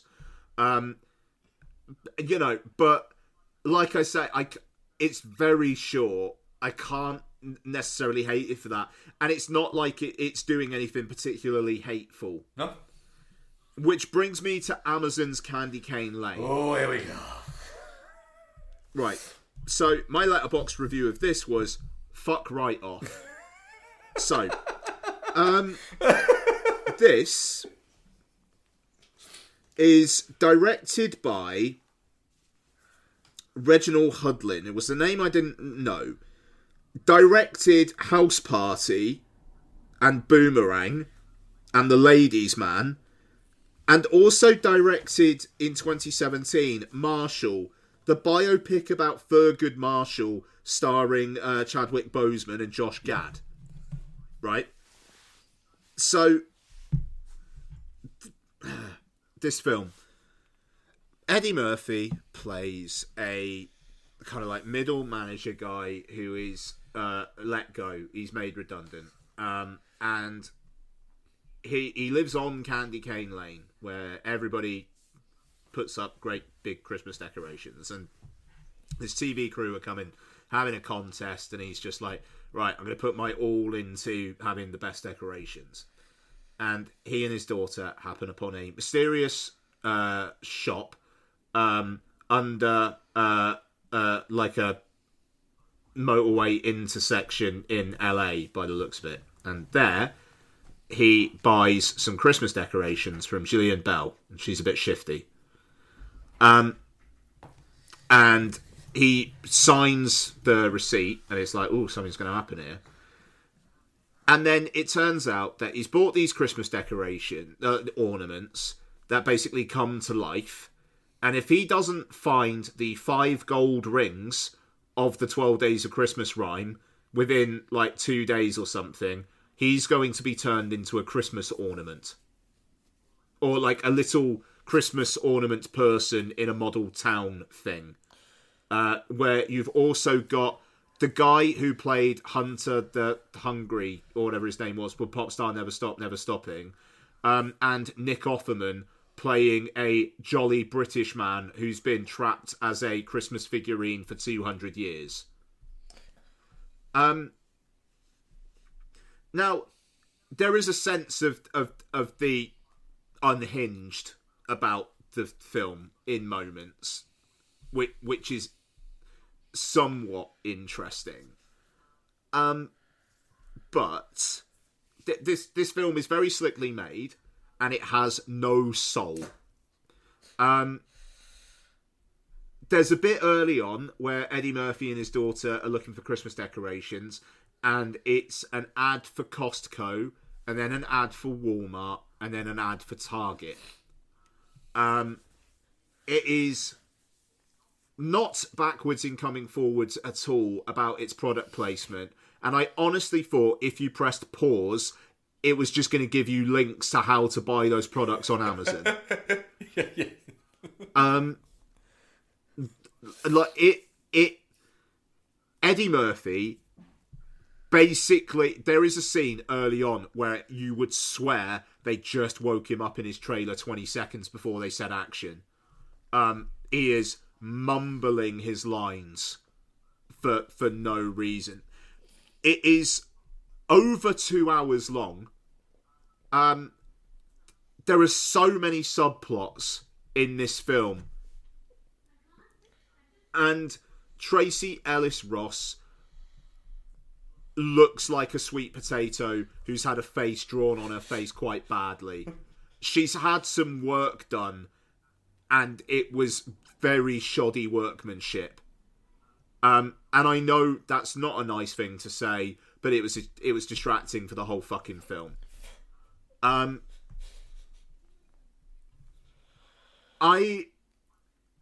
that counselable? No. Becky, can I get like a judge's ruling on that? I mean, if it's true, I feel like you're fine. Yeah. Yeah, all right. I like it. Just yeah. I say shit like that all the time. I don't know. I feel. I say Sorry? shit like that all the time. Okay, all right, fine. I feel like if people have bad or excessive work done, then they're opening themselves up to it. Yes, it is purely that. It is what I think is a lot of over excessive work done. Yeah, you sent me a screenshot to highlight it. I agree with you, and also she does look like she's afraid of dip. She's what? Interesting. Afraid of Dip. Afraid of Dick. Yes, she looks like a character from Who Framed Roger Rabbit. Oh, okay. Okay, yeah. So, yeah, there's that. It was just really, really soulless and inane, and it's 45 minutes longer than Best Christmas Ever. No, why? That's a yeah. Yeah, it felt egregious. A straight to streaming Christmas movie should not be anything more. Upper limit is 100 minutes. Yeah, quite. And it just the sheer merchandise aspect of it really, really bothered me. And I know next year the big Amazon Christmas film is Red One, which is the new film directed by Jake Kasdan, starring Dwayne Johnson and Chris Evans. And this, I want to find the quote that The Rock said about it. I need to find this. Please bear with me. Red One is incredibly special to me and a story I've wanted to tell for years. An epic edge-of-your-seat action adventure that takes beloved holiday mythology and turns it on its head. I'm thrilled to have our $7 team join forces with Amazon to bring this fun holiday tale to life for a global audience. Now, there's an even more Jesus fucking Christ one. That's not actually the one that I was looking for. He wants to turn it into a holiday mythology franchise. It's the fact that they haven't made one film yet, and he's talking about a franchise. Oh God, hang on. Fuck's sake! Come on, I'm not gonna find it, am I? I'm not going to find it. Hang on. Oh, Jesus fucking Christ. I mean, it's not this, but speaking about the delay of the film, producer Danny Garcia said, "This is a very special project for me and our entire team. It's something I've been thinking about for several years. We've always wanted to do a massive holiday Christmas movie, but couldn't find the right one. We were looking for something that matched DJ's DNA, something that had more bite to it, that was much bigger and more global. I had this idea for quite a long time. During the pandemic, I thought to myself, let me put my head down while we have this window of time working from home and try to flesh it out." It's an Amazon Christmas movie. I don't know. I swear he described it as IP at one point. And it just, this, oh God, I've got to say as well, Candy Cane Lane, having the MGM logo at the start of it, it was so sad. It's so sad seeing the MGM logo and an Amazon company at the bottom of it. There was something else that was on a few weeks ago, and it was a bit like, Saltburn? Saltburn, I think it was, yeah.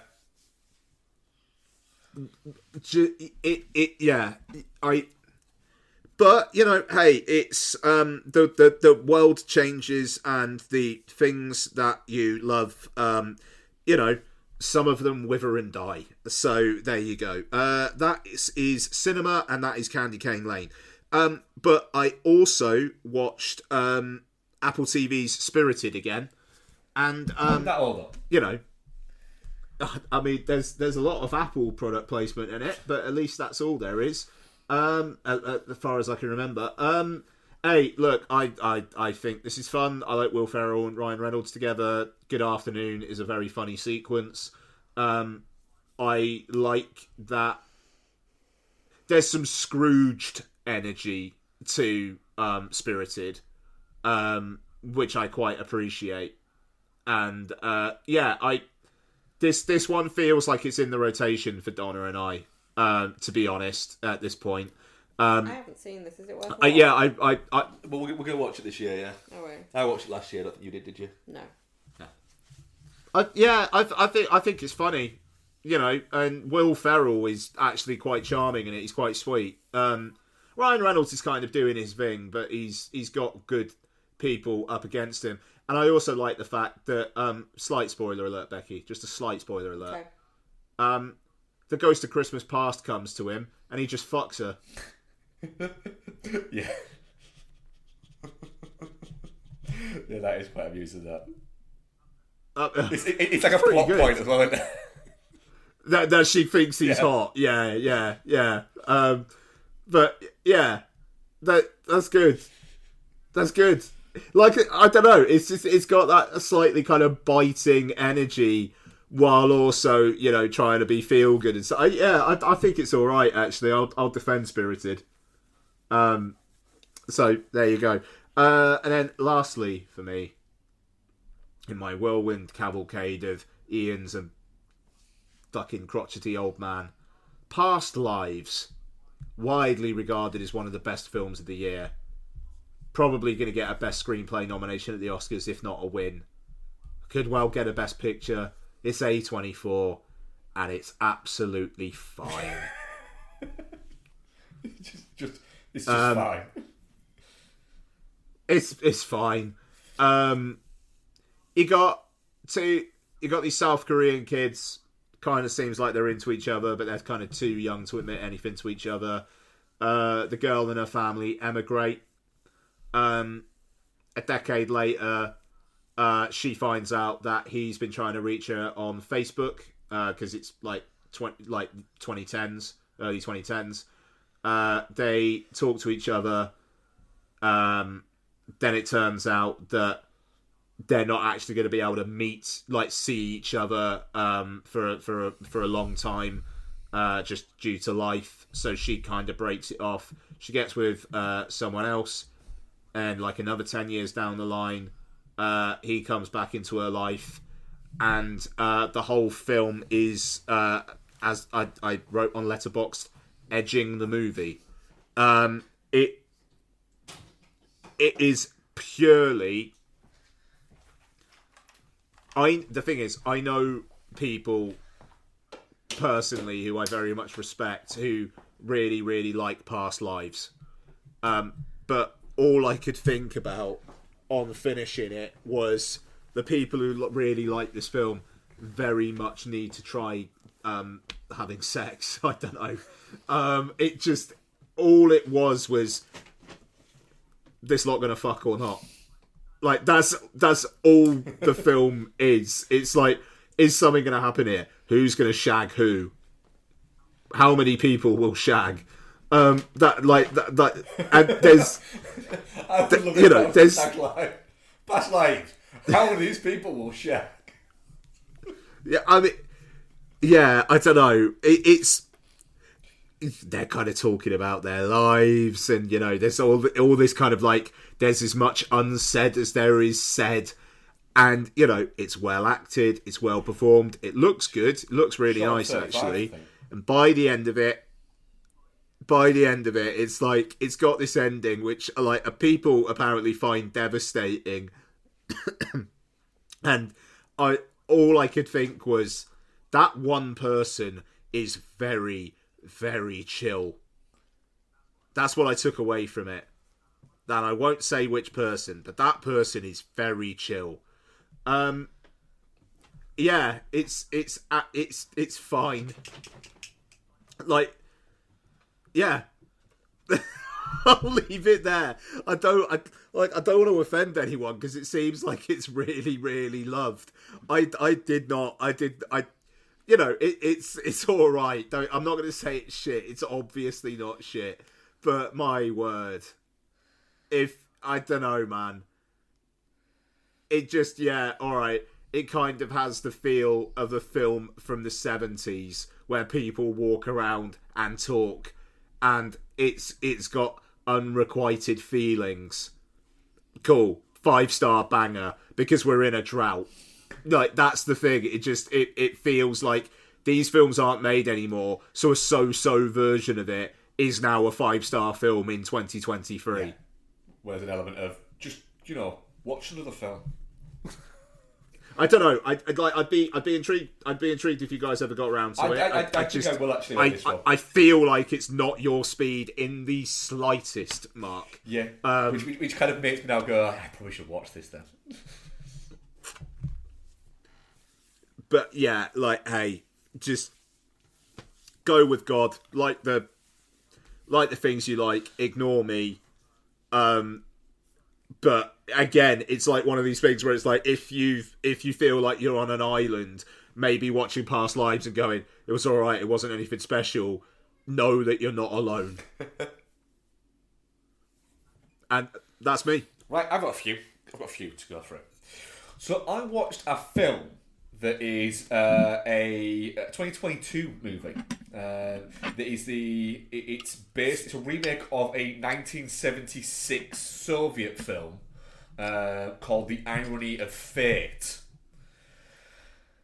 What the film you watched is called The Irony of Fate? The film that it's based on is called The Irony of Fate, a 1976 Soviet television film.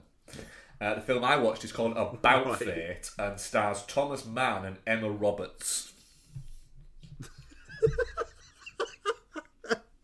Good. How was this? So, the story of it is... right, Sorry. Yeah. Emma Roberts continues this trend of playing like the sister in a family that she just can't find love. She just can't find anyone who'll love her. But she's Emma Roberts. Yeah. Right? And so the fate element is that so she is going on a date with a guy that she's been seeing for 3 months. And she thinks, because of hints he's been dropping, that he's going to propose. So, at the last fitting of her bridesmaid's dress and her sister's wedding dress thing, she kind of is talking about this boyfriend and how serious it is, and because her entire her mum and her sister are saying you always say this and we've never even met the guy, so is he even real? She's like, well, actually, I think he might be proposing tonight.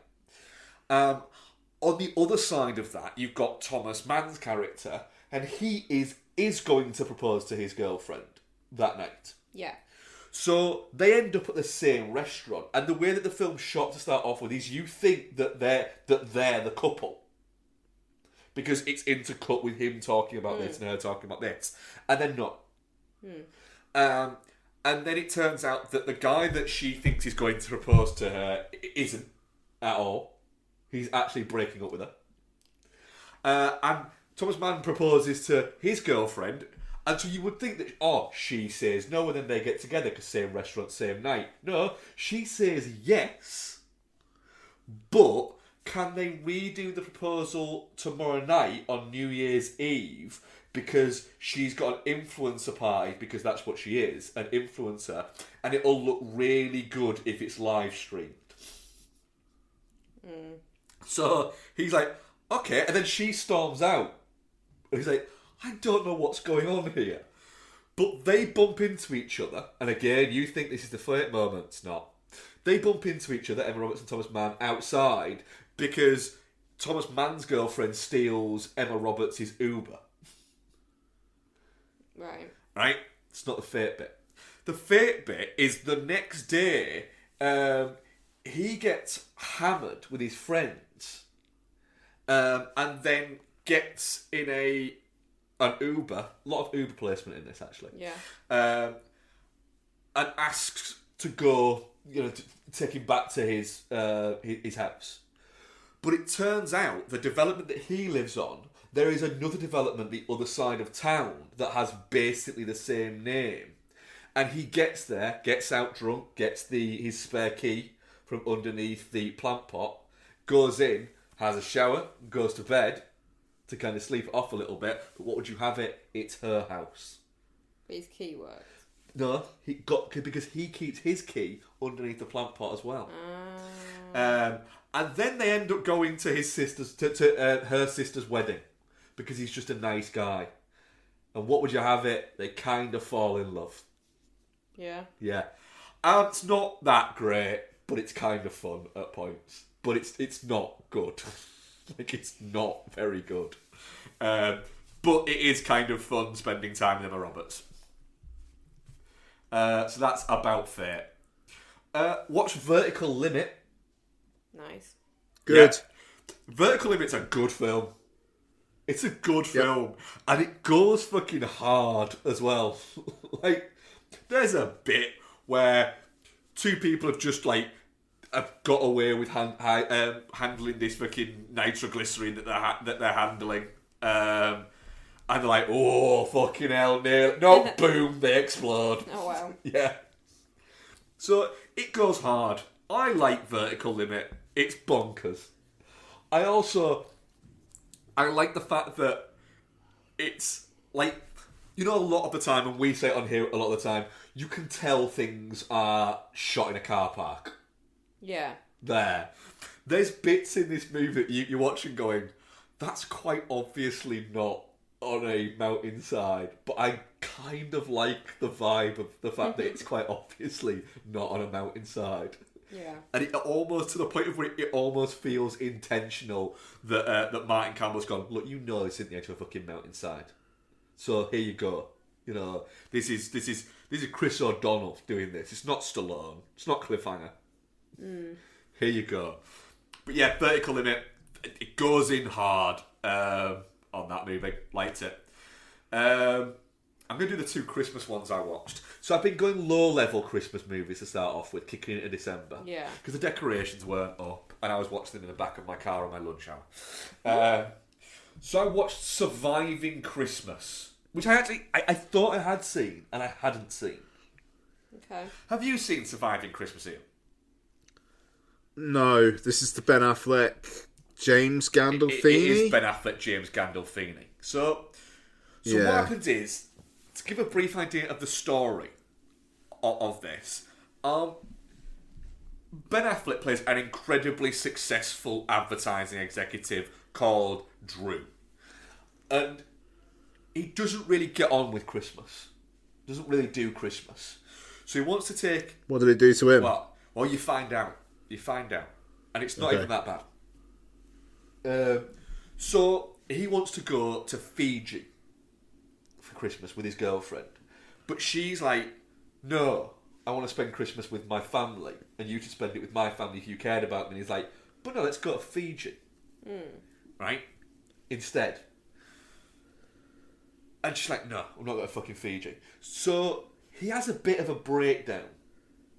And his therapist tells him, you know, that what he needs to do... By the way, he doesn't go to see his therapist. He hijacks his therapist as his therapist is trying to try to go on his holiday vacation.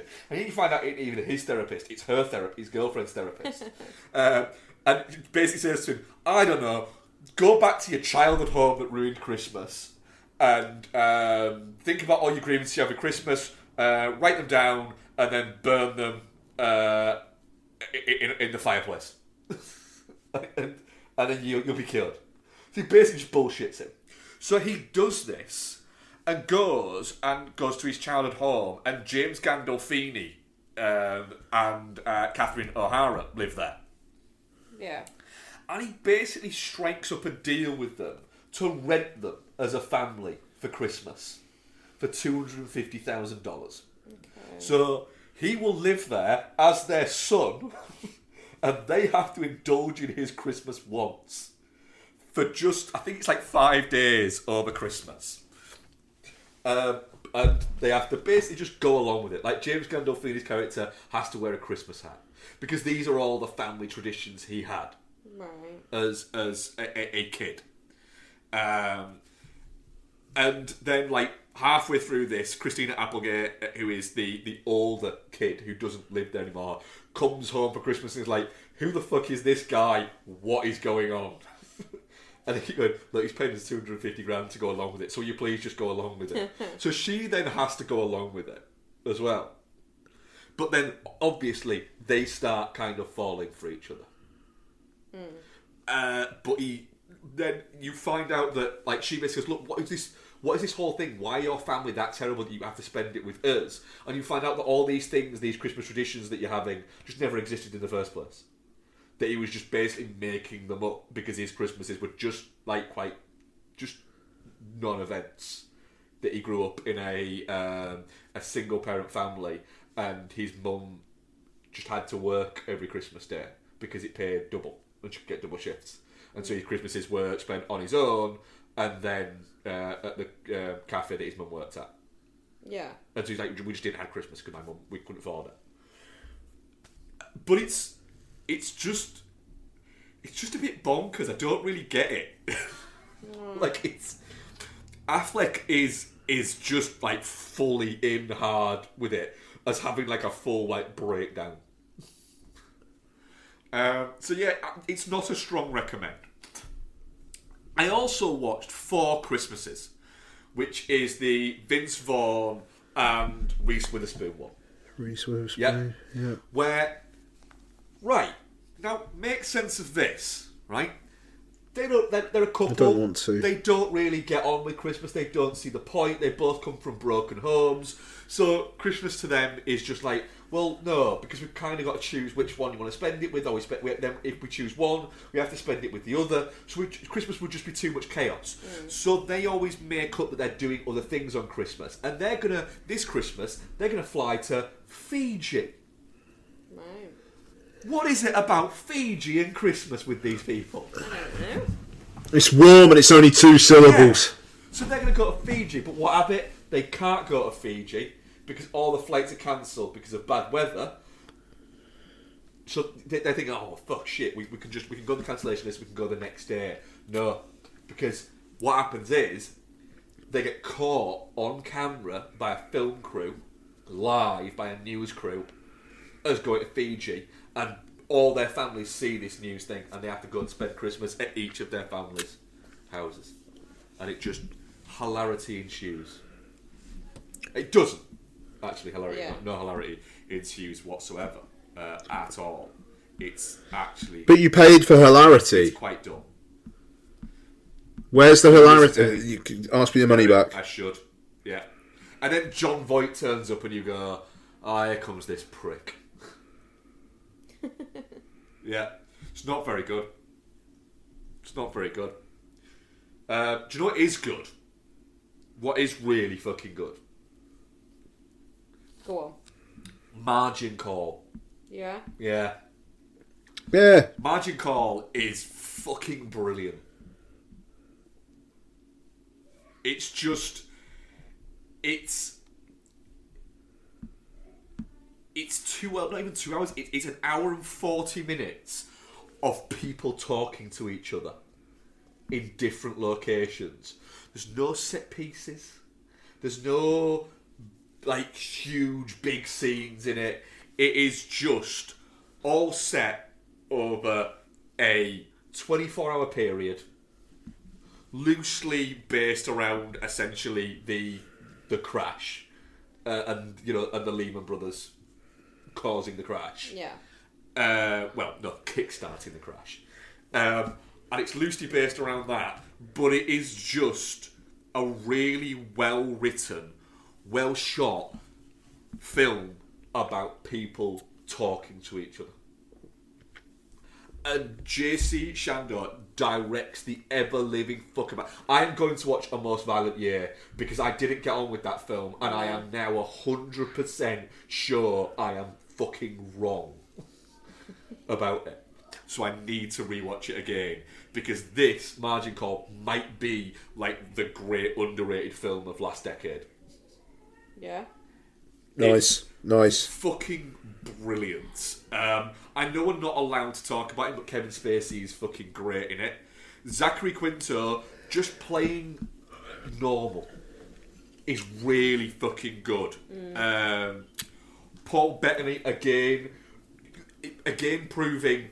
I know that he's had a big Marvel career. Paul Bettany should have Academy Awards by now, and I don't think the guy's even had a nomination. And it's just because I don't think he's very good at picking films. No. I think he picks films that he goes, do you know what? I'd like to watch that. That looks fucking cool. And so he does things like Legion and Priest, when he should have been doing more things like this, because he's really fucking good in it. Yeah. Simon Baker playing the guy who is only there because he's a kiss ass just feels so Simon Bakery. Is great. There's a great scene in this with Penn Badgley, who is kind of playing your more archetypal stockbroker kid, who is he's just there kind of for the money, but he's not a dick like the guys in The Big Short that get brought into it. But there's a bit where he finds out, basically, he's like, I'm going to lose my job today, aren't I? And Paul Bettany's like, yeah, you're going to make a good amount of money, but yeah, you are going to lose your job, and you're never going to work in this industry again. And so he has a bit of like a moment in the bathroom where he just fucking starts crying. And then he comes out, and Simon Baker, who is the guy who's going to trigger all this, is like saying to him, like talking to him, saying, yeah, it's shit, but these things happen. You'll come back from it. And he's like, but not in this. He's like, well, no, not in this. But, these things happen. And he sort of says to him, look, this is all I ever wanted to do. And Simon Baker's character just goes, really? And it's just a brilliant fucking scene that's done. That this character who is exactly who he wants to be just can't comprehend that somebody actually wants to do this. But what I did notice is, because most of it's set in like just offices, the hum of the lights is always in the background. Yeah. Which is going to be, because it's an existence thing that's there. What's really interesting is J.C. Chandor takes it out at very specific moments. That cuts. Oh, okay. So whenever they're talking about saying, look, there's nothing's going to be the same after what we're about to do. When they start saying that it's noticeable that hum gets cut out. And it gradually builds up to the point of where, as the night draws further in, the hum is gone. And it's a purposeful thing. Because first of all, I'm imagining this. Yeah. And there's a moment where one of the characters looks out and goes, they look out on the floor of all the, what is it, and says, can you hear that? And Zachary Quinto's character's like, what? I can't hear anything. He's like, exactly. It's weird being in here without anything. And it's like, it just cuts all fucking sound out. It's just, the movie is just fucking brilliant. And it's just an hour and 40 minutes of people talking to each other in offices. It'll never work. It'll never work, but it does so brilliantly. Stanley Tucci has a scene sat on his porch, which is about the only bit of the movie that's not set in this office building, where he tells a story about a bridge that he designed and how the bridge has saved X amount of hours of people's lives in its 25 years. And it's just, it has no relevance to the rest of the story. And Paul Bettany's character's reaction to it is just like going, I don't know what that's got to do with anything. And Stanley Tucci's character just goes, it doesn't really. And it's fucking brilliant. What a film. That's good. What? It is. It's just cracking. And it was one of those where I watched it as a car watch, because I've watched it a couple of times and I enjoyed it. By car, when I say car watch, I mean I'm sat in the back of my car on my lunch break, so it was a lunch break watch. Yeah. Might fucking drive you along with a fucking iPad at the side, which going, this is fucking great. And I was actually a little bit gutted that I did that in the car rather than just watching it like in the comfort of my home and what's it in one block. Yeah, fucking great. But I am going to go back and rewatch A Most Violent Year, because I didn't get on with it and I am wrong. I am. Well, I could have told you that. Yeah, you have frequently, and it's been 10 years now, and I think that I need to take my medicine and watch that and go, yes, I am wrong. So yeah, agreed. Yeah. So I will be watching that this week, and I won't be watching it in my car. I'll be watching it sat down in my home. Yeah. That's me. So Right, questions. We do have some. Yep. I forgot what was going on then for a brief second. I had that at work the other day. I didn't forget what I was doing. I just forgot what existence was for a brief, 30-second moment. Dylan Black Lanterns. When I was a kid, and my dad would stick Wings, Live and Let Die on the stereo, I would jump around to pretend to leap over crocodile heads and presumably drive a bus under a low bridge, just like in the film. What made you do the same, or is just this the thing that boys do?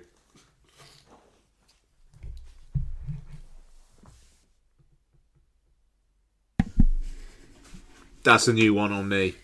Have you ever acted out the emotions of a film? Not a porno, Becky.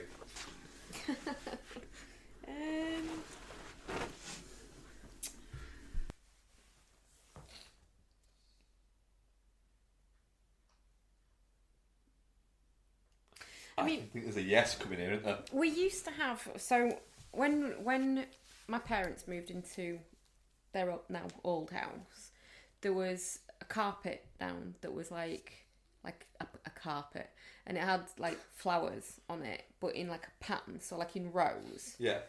And I used to they would be stepping stones, so like they would either be like Indiana Jones type stones where you had to like go on the right ones, or like in like Labyrinth where she has to go over the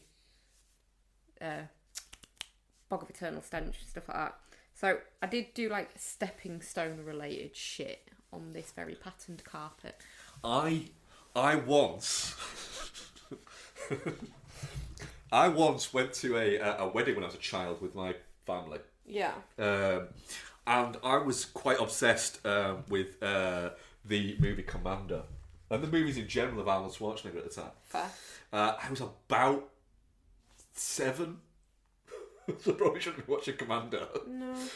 About 7 or 8. And I even had like the hair, like the Commando hair that he has in it. That spiky hair. Yeah. I even had that.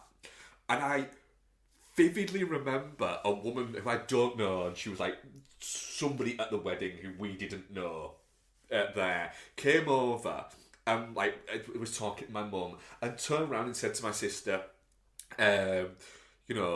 oh, and what's your name? And my sister did, oh, it's Nicola Marie. And she said to me, oh, what's your name? And without fucking missing a beat, I just went, John Matrix.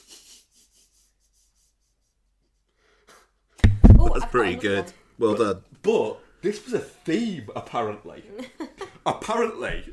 I spoke to my mum about it a few years ago. And apparently it just became a theme that I would never give my real name to people. So, like, she said, yeah, we once stayed at, like, a B&B in Whitby. And the woman said to me, again, did the whole, oh, what's your name? And I, again, mum said, without skipping a beat, you just went, Harry the dog. And you would refuse. Oh, Harry the dog. You would refuse to like not be referred to as Harry the dog throughout the entire holiday. Like you wouldn't respond. And the same at the wedding. Everybody just had to refer to you as John Matrix, not John. John Matrix. Otherwise, you just wouldn't respond to them. You're a weird boy. Yeah.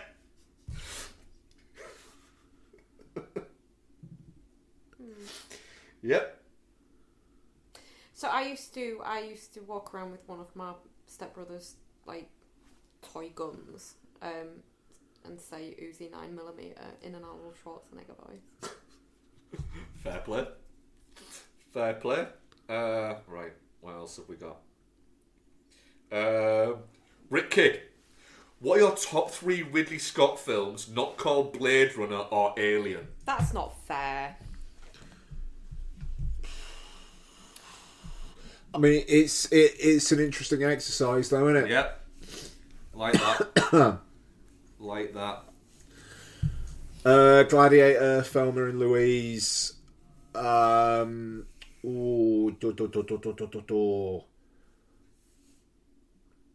Yeah, I don't know. That's like maybe Black Hawk Down, but maybe not. It's just like I feel like I'm missing obvious ones, but maybe I'm not. You see, mine are going to be really... I think Thelma and Louise would be in mine. My top 3. So, alright, my top 3, not including those, are Black Rain, Thelma and Louise, Sure. and The Martian.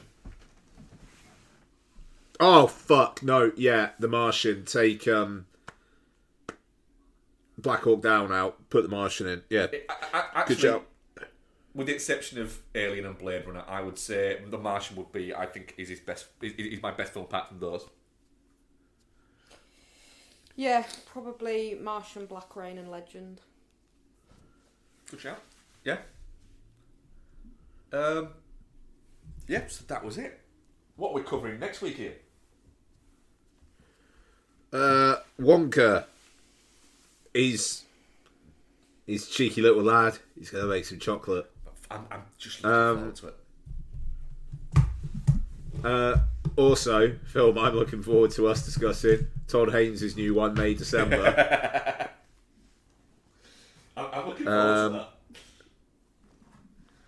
Yep. And Leave the World Behind. We doing that? Yeah. Cool. Yeah. So there we are. Yeah. Good few to get our teeth into next week, I'd say. Yeah.